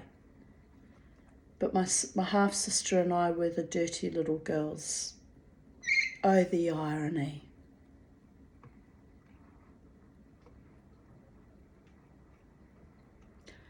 I drove from that lawyer home we saw him at Capella Bar, all the way back to Waterford West, where I was living at that point in time. I don't know how I didn't drive myself under a bridge or into a truck or something. It was touch and go that entire fucking trip home. I just left her there in the lawyer's office. I didn't even give a fuck how she got home. She had plenty of money, so she could afford a taxi anyway. It wasn't the point, though. Who does that to their daughter? The most filthiest, paedophile-enabling monster. That's who. Then another year. It took another year to get a loan from a friend so I could move out of my mother's rental property. So no, sorry, I stand corrected. I wasn't living at Waterford West at that time. I was in the house in Logan Lee that my mother allegedly bought for me to be safe in. She was going to leave it to me when she died. Yet another bullshit lie and a scam, by the way. After she slandered me to every rabbi in town, the chutzpah of it, slandering her Jewish daughter to every rabbi in town. 3 rabbis. One who didn't even know who the hell I was, had no idea who she was, what even she was talking about. Can you imagine the shame and embarrassment and humiliation that caused me? Here I write, Gewalt, the glory days. That was in 2001. What a fucking space odyssey. Still, I did the dutiful thing in August of 2008 when I was anonymously told where the evil stepsisters had granny dumped her.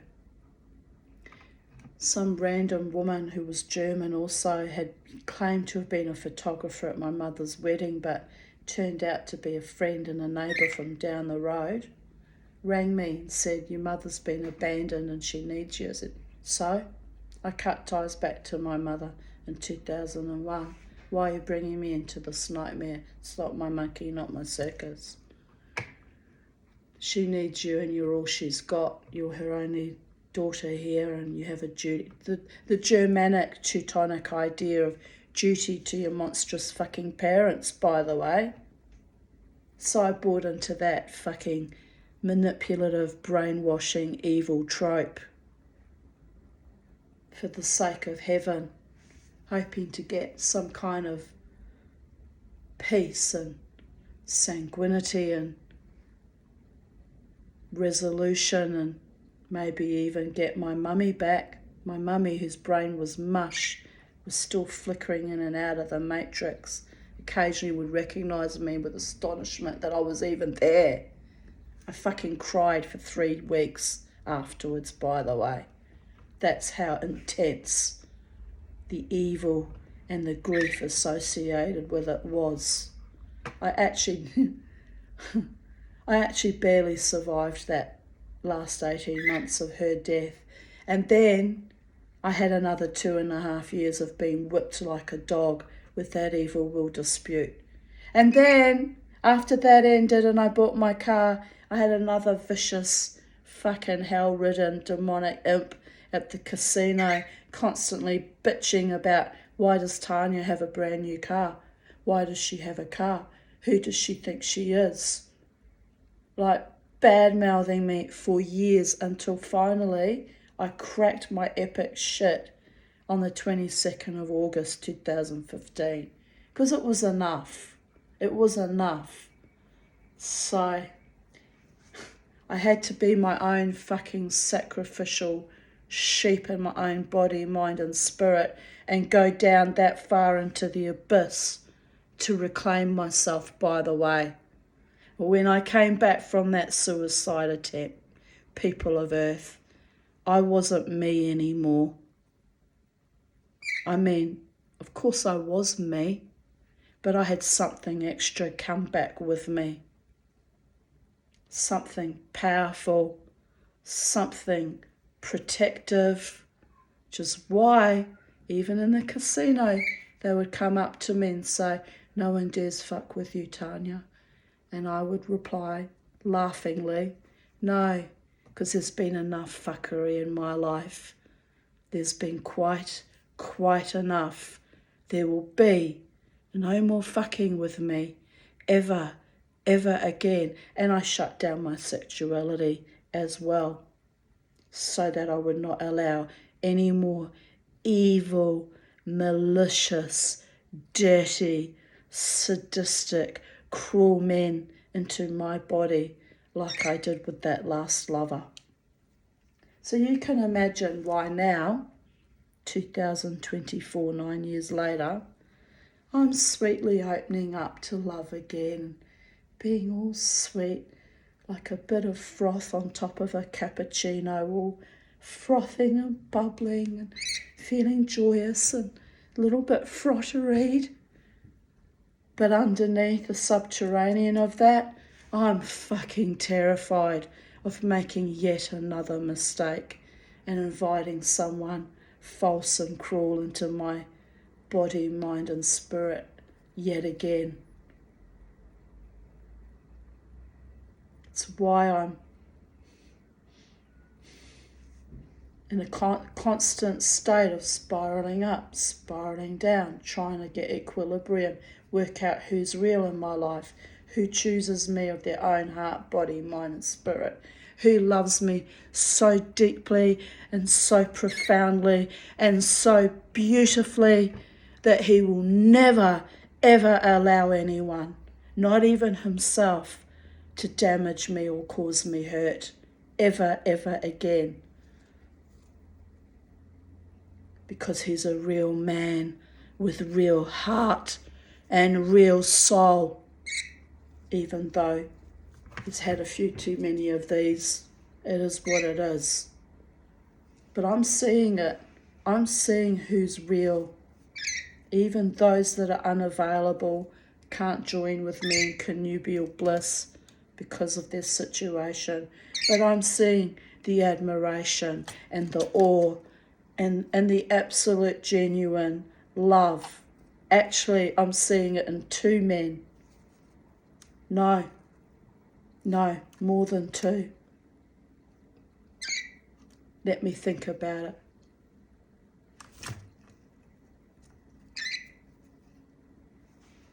All right, roughly half a dozen men in that club look at me with absolute awe and respect and genuine admiration and care, because they know the courage it takes for me to push myself out into this weird world every weekend and dance my dance and go home hopefully safely at the end of it.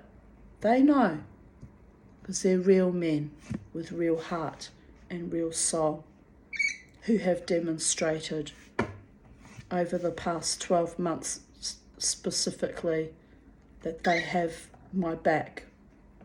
They might not always understand me, and I don't expect them to. Fucking 25 years of therapy, I still struggle to understand my entire life. So I'm not asking for you to understand it. I'm just asking for you to acknowledge it and treat me with compassion and kindness and honour and integrity. I'm not asking for more than that, because more than that, it's not my place to ask when the object of my affections is a married man. It would be evil of me to do so. But real love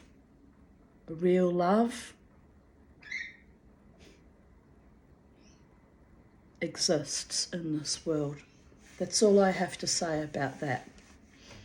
I'm going to stop before I get all emotional and weird and sabotage or frighten people.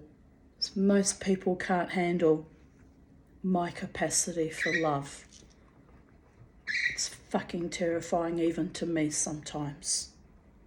Going to nurse that evil, vacuous, superficial bitch for 5 days back in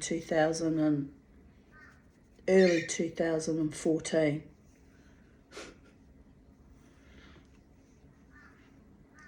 Like a gimp. She might as well put a ball in my mouth. She was actually practicing dominatrix back in the day too. She thought she had a right wally in me. Oh, did she think? She thought somehow on some level that she could destroy me. Wow. She came up against something far more powerful than she could ever have imagined in her wildest nightmares. My gods and my angels and my ancestors that love me.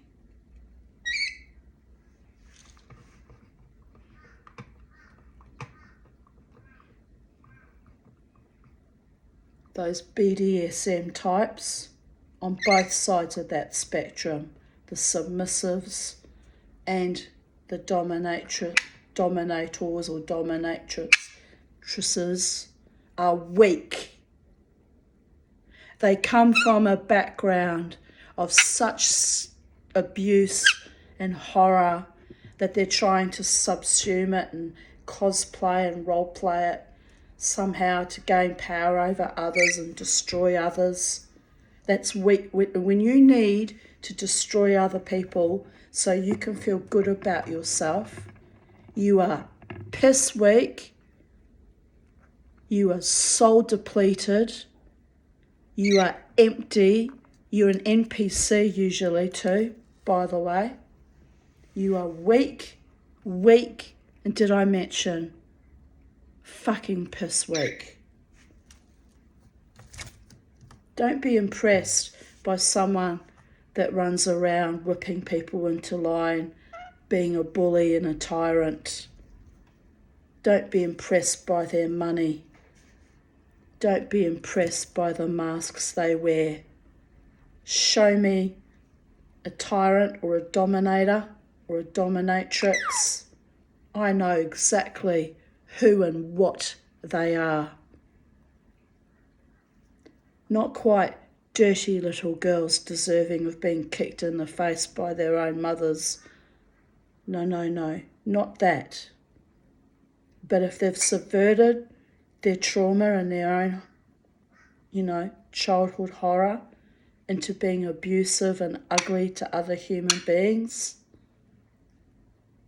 then they're no better than their oppressors, father or mother or uncle or aunt or foster parent or government or however it manifests in their lives.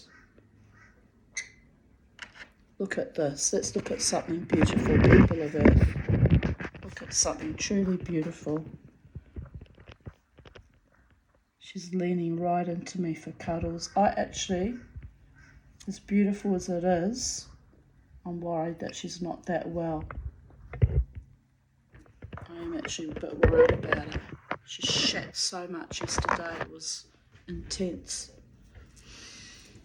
I noticed she's not shitting as much today because I haven't had to constantly clean like I did yesterday, so oh well, my little baby.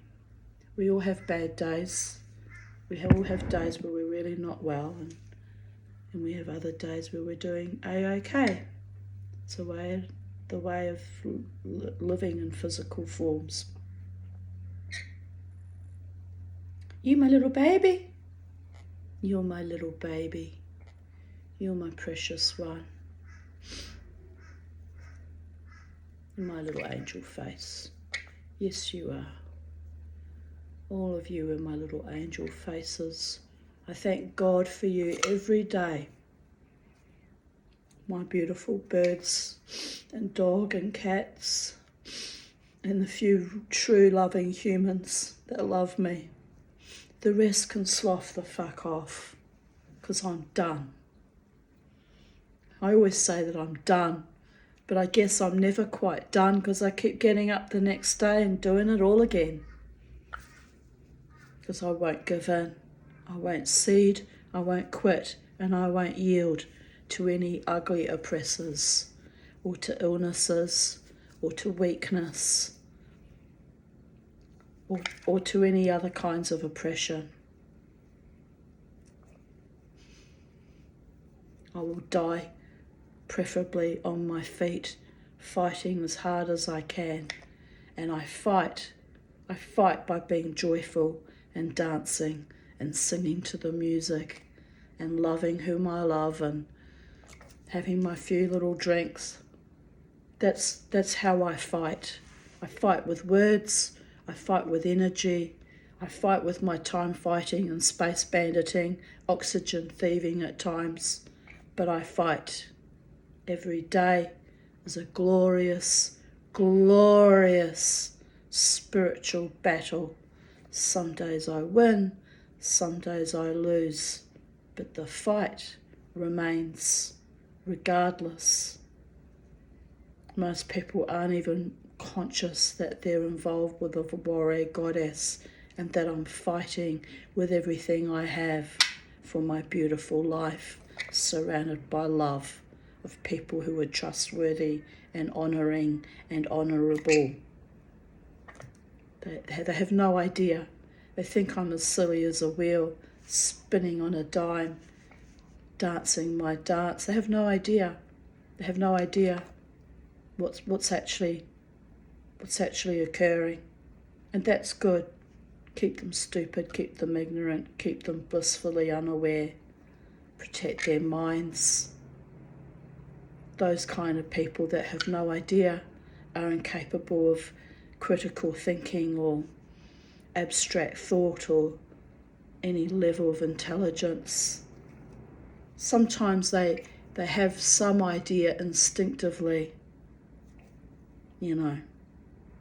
so they come to be threatening and hateful towards me. Everyone loves Tanya. Wow.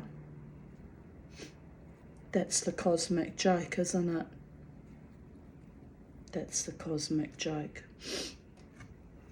Anyway, here I continue writing about my mother. We're still talking about my mother when she was granny dumped.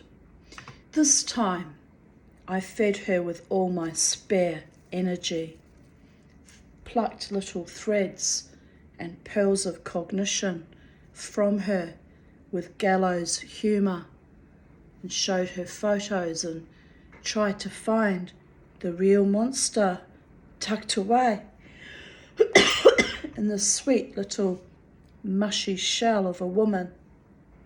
What joy to see her inner spark light up in rare moments.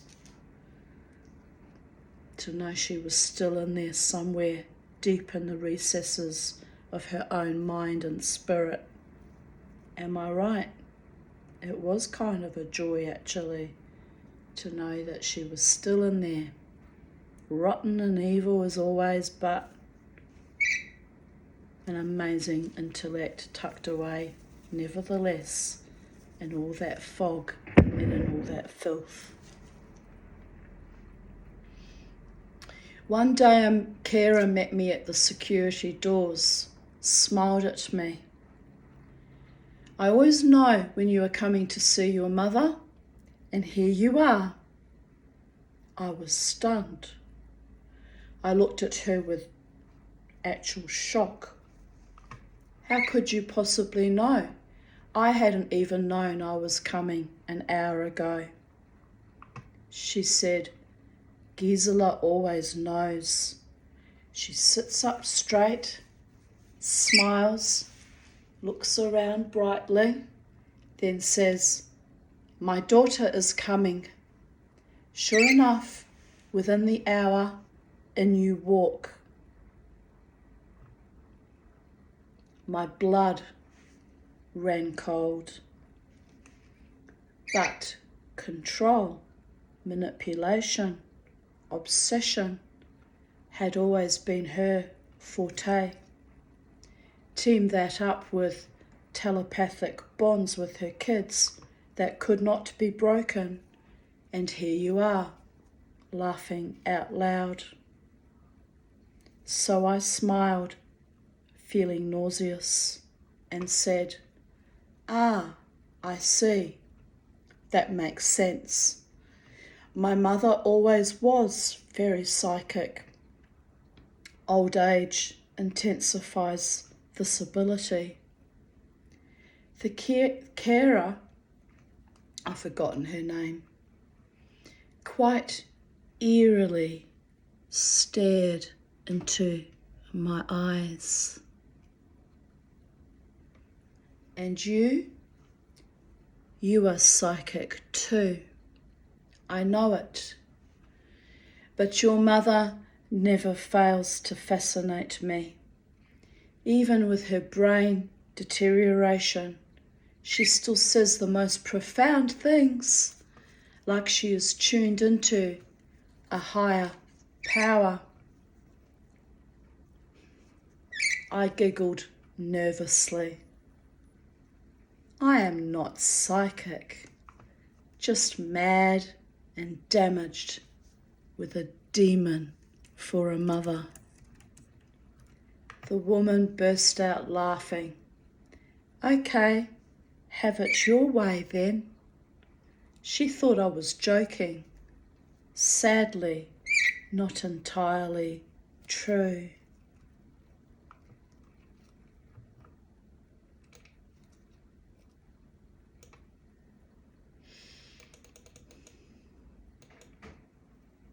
An hour before, this is another story segueing on in the same date.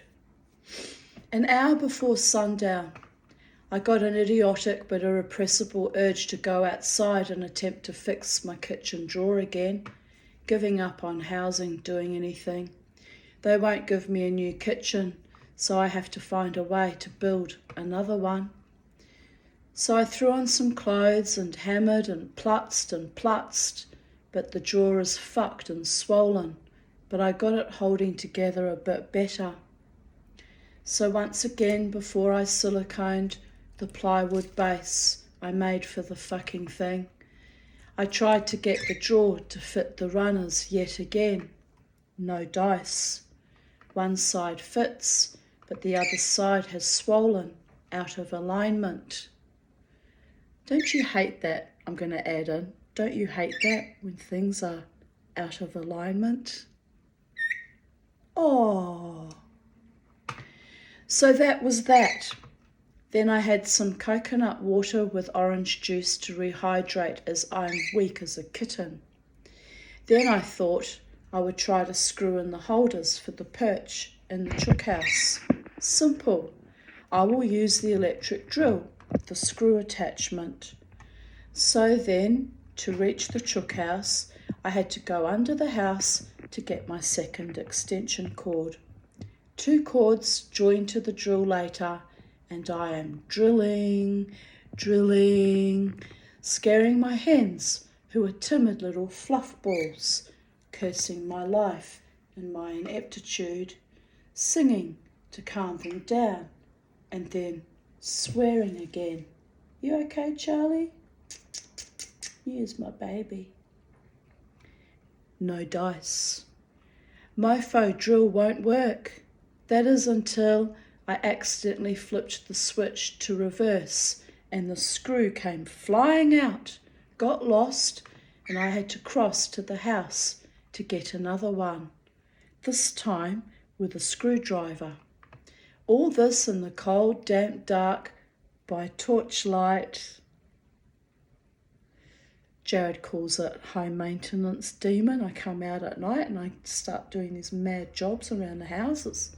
Quite comical. Haven't done that for a long while, but it went on for quite a few years actually. I'd get the urge to work on things post-sunset, late in the evening, sometimes very late in the early hours of the morning too. It was a bit odd, to be fair, but my spirit does what my spirit does, and I don't question her anymore. She decides what needs to be done and what time frames and how and when. Not me.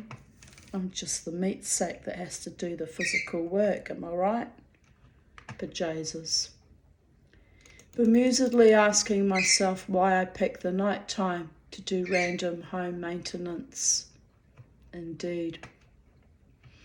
So I screw one side in with great effort on my hands and lungs, coughing and gasping. The other side Not so good. The screw is fucked. So I tried hammering it. No dice. By now I'm lathered in sweat and in a fine fettle. So I wedged one end of the perch in, shoved the other end up top, then climbed inside the coop to sing to my silkies to settle their nerves and get them to sit in the nesting area. Herman was happy on his perch, but until I fix it properly tomorrow, hopefully in daylight, the rest was too high for the girls. They don't care. 3 of them huddled together to keep warm anyway. Then it was back inside and back to bed. I need a shower, but that will happen later, I guess. Here I posted a wonderful meme. I am grateful.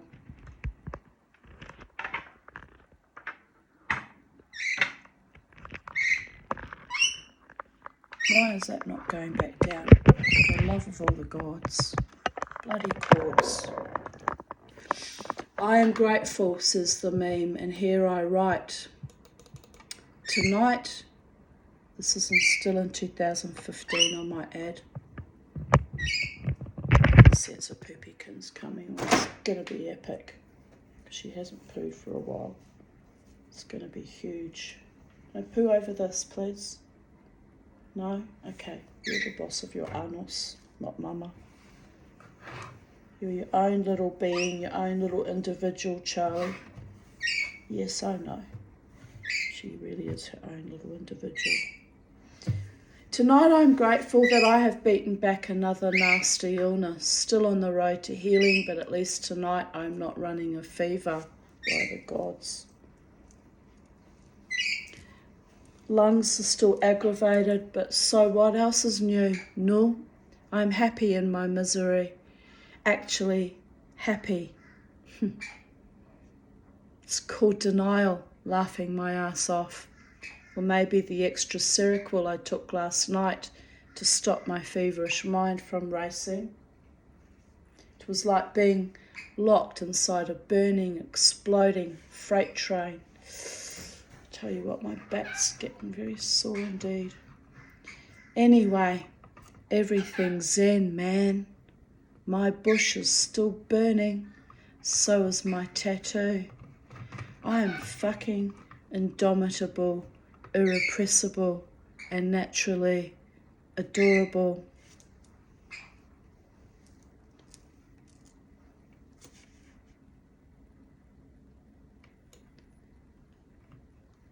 My friend who is an international musical artist, Tony Childs, wrote back, yes. And I replied, you know, sweet lady, I tried to buy your CD today. It cost $25, but I only had $39 left in my account.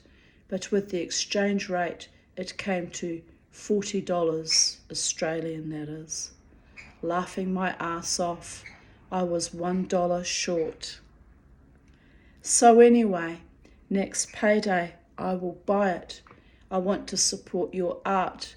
Just today, as invariably happens, was not my day, laughing my ass off. I did indeed eventually buy that CD, and it was beautiful, beautiful music, she wrote, absolutely stunning.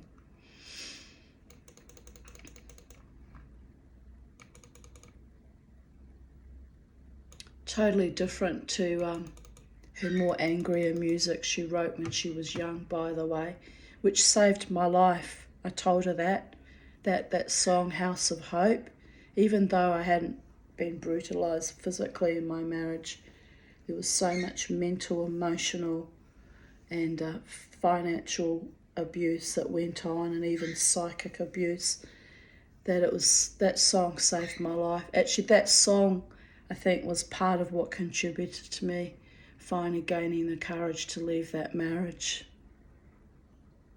I've got to go now. Yeah, sometimes you've just got to go, and you've got to keep going and keep going until you come back into balance and harmonic resonance, and you find peace and joy in your life again, and then you courageously invite another lover into it, and on it goes and on it goes until eventually, well, here I am at 59, still waiting for the one who is safe to be with, the one who will love me until the day we both die, the one who will cherish and adore me, the one, that one.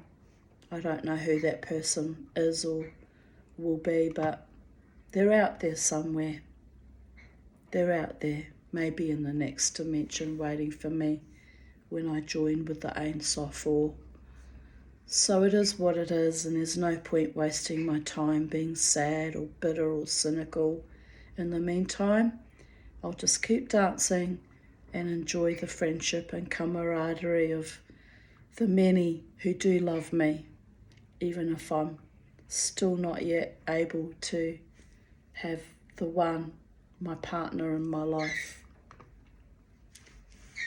Anyway, I continued writing to Tony Childs. Anyway, you were on my mind today. I wish you success as always. Hugs. 23rd of July 2014. Casino. After listening to the awesome Woodman at Irish Murphy's. Woody Woodman is another musician that still plays at Irish Murphy's. Must have some contract with those fucking demonic imps, that's all I have to say about that. But he's a very fine musician, and I used to listen to him regularly back in the day. Supported his band Burst as well by dancing for them.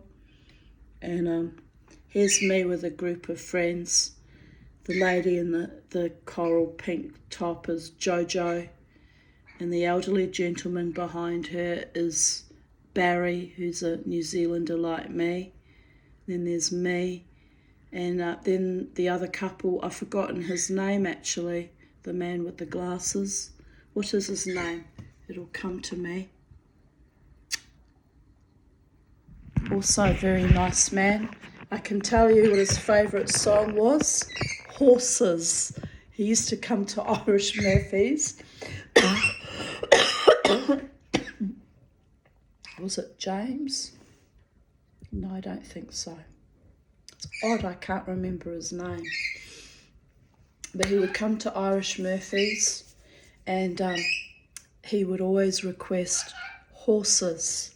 Must have been particularly reminding him of a great love in his life, because he'd get very sentimental and actually tear up. And I'd dance wildly in had a little spot in Irish Murphy's in my day too.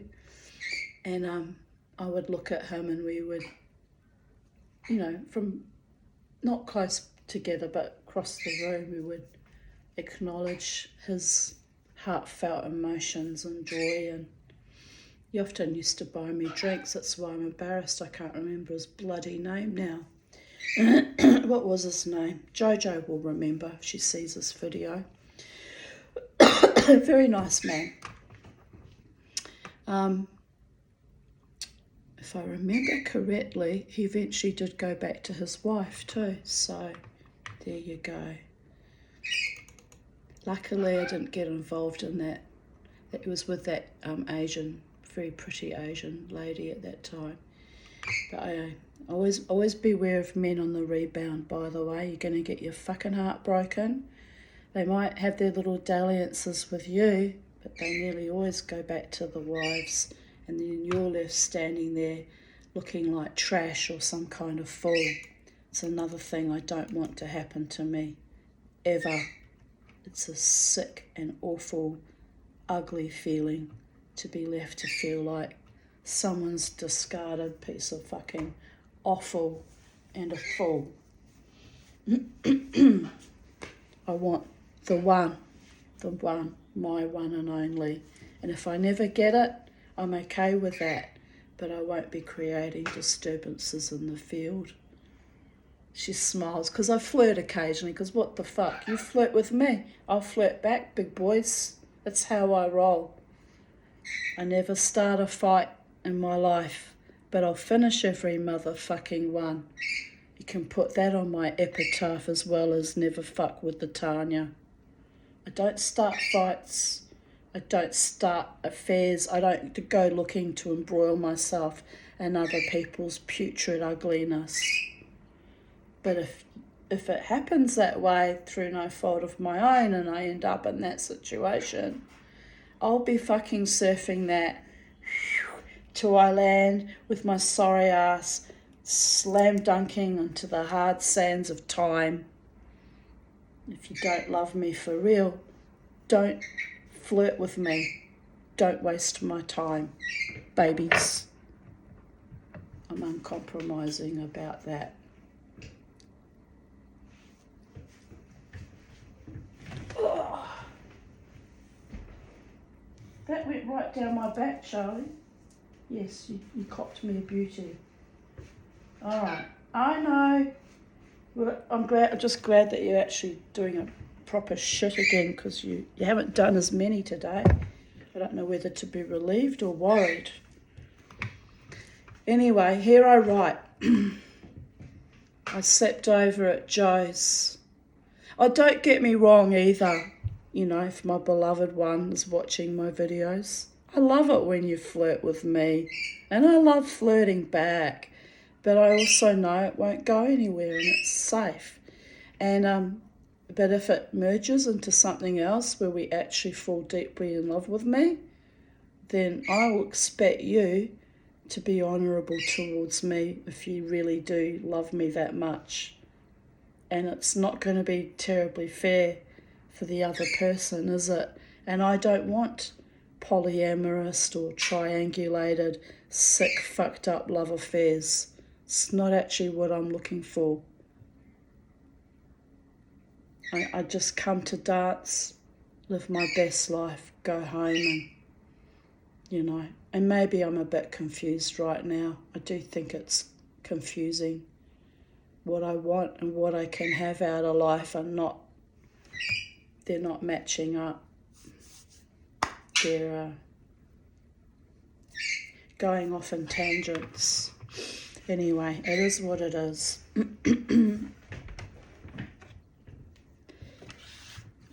And anyway,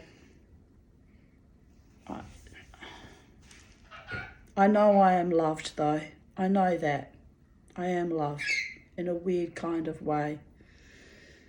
I know that for sure. So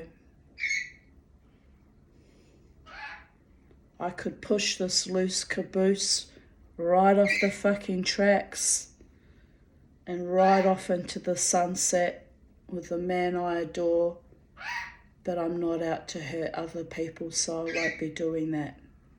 And it's grinding my gears. But anyway, you kind of have to laugh.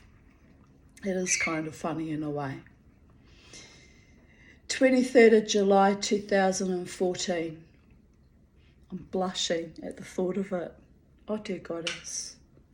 Why am I blushing? It's not like it's going to really happen. Why am I blushing? Calm down, Tanya. Ever since I caught COVID, I haven't been my normal self either. I never used to get silly over men like this. I'd be like, oh yeah, whatever. Fuck off. Yes, you want me? That's nice, now fuck off. Now I'm like, oh. It's the life force trying to consistently choose life, and it's opened up my sexual meridians a bit too much, quite frankly, and it's got me all frottering and juicy and a bit fucking silly and, quite frankly, potentially vulnerable too. If this person wasn't a decent man, he would have taken advantage of the situation already. I know that because that's what used to happen to me in the past. Some arsehole would come along and think, oh, she's ripe for the picking, and they'd pluck and suck and fuck and then chuck. So no, we won't be doing that. We won't be doing that. I will not be plucked, fucked, sucked and chucked if I find out who really genuinely, authentically, devotedly adores me, there'll be passionate, glorious love making that's delicious and true and authentic and long lasting, by the way. Otherwise, why bother? Why would you bother even changing your knickers? Just saying. Anyway, life is beautiful. It's a beautiful day today. I'm really enjoying my life, believe it or not, in spite of the weirdness that happened not this last Friday, but the one before. In spite of the evil fucking manifestations of fucking troglodytes that crawl after me, like that. Anyway, in spite of it all, life is amazing. Hold your line, people of Earth. Here we write, I slept over at Joe's, woke up at 2 p.m, got home at 3ish. Slept from 4 to 7:30 p.m, which is what, 3.5 hours sleep. Jesus. Exhausted, I'm not surprised. I'm over my sore throat but a bit wheezy, not surprised about that either. No wonder I'm tired. Running around in the fucking cold night air with asthma all the time. Well, what choice do I have? I've always had asthma and bronchitis and poor weak lungs and my weird witchy ways. So, confluences of events happen. It was nice lying warm and snugly in bed. I had trouble sleeping this morning, which is bizarre given I'm so exhausted. My friend Sherry Paris, who used to be a mothering figure to me, very nurturing and mothering, but she got pissed off with me in the end. So she wiped me. Can't remember why she got pissed off with me. I think we fought over Donald Trump or some other idiot like that. Anyway, Sherry Paris wrote, so you were exhausted? You know what that means. Rest. Rest. And I replied, I rest, then I play. Rest and play. I am okay, Sherry. Smiley face. She replied, yes, dear, I'd never argue with you. But you kind of have to laugh. This was a bit of sarcasm there. She's a lovely lady, though. She is. 23rd of July 2013. Suffering exhaustion, but had a good sleep last night. Just woke up ready to enjoy another day. I will go grocery shopping and pay off a parking fine at Carindale. How exciting. I wonder what new delights await me. Mind-boggling. Queensland Police treated me almost as archaically, commenting when I made my statement. What do you expect? It's drunk people. Then informed me I could also be charged for defending myself by pushing the guy away. We live in dark times when the true value of a woman and her valour to survive is debased and ridiculed even by a female detective. Then society wonders why women are becoming increasingly cynical and more often violent. Why should we lie back and let men and patriarchal societies fuck us over again and again? Who wrote the rule book that women, to be good girls, should be raped, beaten, emotionally tortured, and ruined financially, amongst so many other things? Who thinks women should continue to submit to male abuse systems? ? Psychos, assholes, and their henchmen and women is who. They live and walk among us and gain positions of power or authority because they are sadists. Here's looking at you. I won't even name the creature, the former premier of the state. Don't you bite his mama. Nasty girl. Not having that. No biting. She caught me a beauty too. I notice Charlie, when I get het up and upset and impassioned or angry when I'm giving my videos, she also gets angry, bites me. Which is why we must continue to fight for the rights of decent, good folk when we find them in all walks of life and in all occupations. They are out there if you are lucky enough to meet them. Indeed. I wrote that in response to an article. Norwegian woman sentenced to jail in Dubai after reporting alleged rape. She reports a rape, but they put her in jail. Where the fuck is the justice in that? Curious minds want to know. Lynn came over this evening, and together we enjoyed my full moon ritual, sitting by the brazier, snug in blankets and chatting. I did my customary wish list that I do every moon, and we really enjoyed the peace and quiet. A visiting possum let his presence be known, and Penny went crazy climbing high in a tree, and Bella drove us nuts, putting her ball in my basket. But apart from that, oh, the serenity. I lit all my lanterns too. It was a magical night.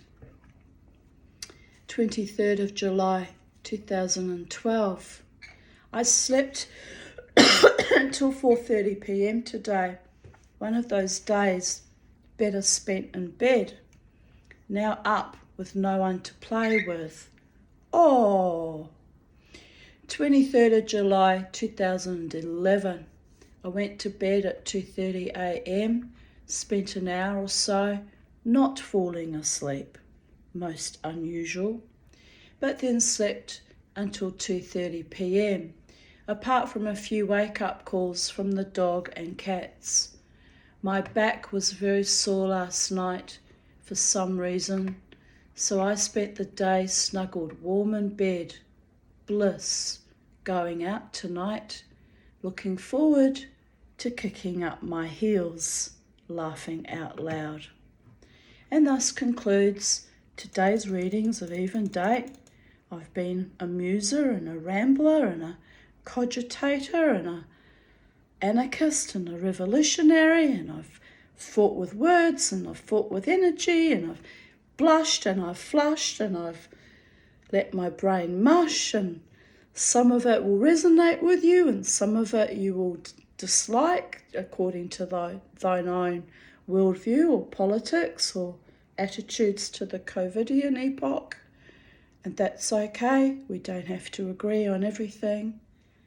You don't have to be on my channel either. If you don't like me as a person or my thoughts and feelings and attitudes, you always and forever have the power of the X button. Can turn me off at any moment in the space-time continuum. But I shall continue to exist with or without you into eternity. And whatever incarnation I appear in next time, I'll probably niggle you again, because karma or soul contracts or however it works, am I right? I'm laughing about that. I'm joking. I'm actually joking. But however, I am serious about the part where you're not a prisoner of my love, and you don't have to feel you watch my videos, and you're welcome to unsubscribe. I see someone unsubscribed recently, and that's okay. Probably they don't like my attitudes towards Christianity, which, you know, that's okay. You do you. You keep your faith and worship the gods of your understanding the way you see fit. And I'll keep my faith and I'll worship the gods of my understanding the way I see fit, which is also eccentric and out of the box and not exactly the traditional practices of a traditional Jew anymore. So I get it that I freak people the fuck out because I have my own walk with the gods, and I'm perfectly okay with that. It works for me. It's kept me alive and thriving. Not all that thriving, all that fucking well, giving my health issues and my level of poverty, but I won't be selling out on my own soul or my own relationship with my own gods anytime soon. So yes, if it doesn't resonate with you, you don't like it, nice to meet you, bye-bye. Go be awesome somewhere else with no harm and no foul to either party or each other. As I said in a video yesterday, in my worldview, in my spiritual walk, every soul belongs to the great cosmic unity or oneness or multifaceted reflections and refractions of the multiverses. We all belong one way or the other. Some of us are in different levels of evolution, spiritual evolution and progression, and some of us have moved forward and slipped back and moved forward and slipped back, but we are where we are in this moment in time, in perfect alignment for all that is, was, and ever shall be, all that we need to know and be and express in this body, in this moment, which in this moment I'm about to cough up some almighty phlegm. So it is what it is, people of Earth. But here we go. Living in my best life, even with rattling lungs. So the moral of that story, or the summary to that story, is be whom you are, with harm to none, so it is done.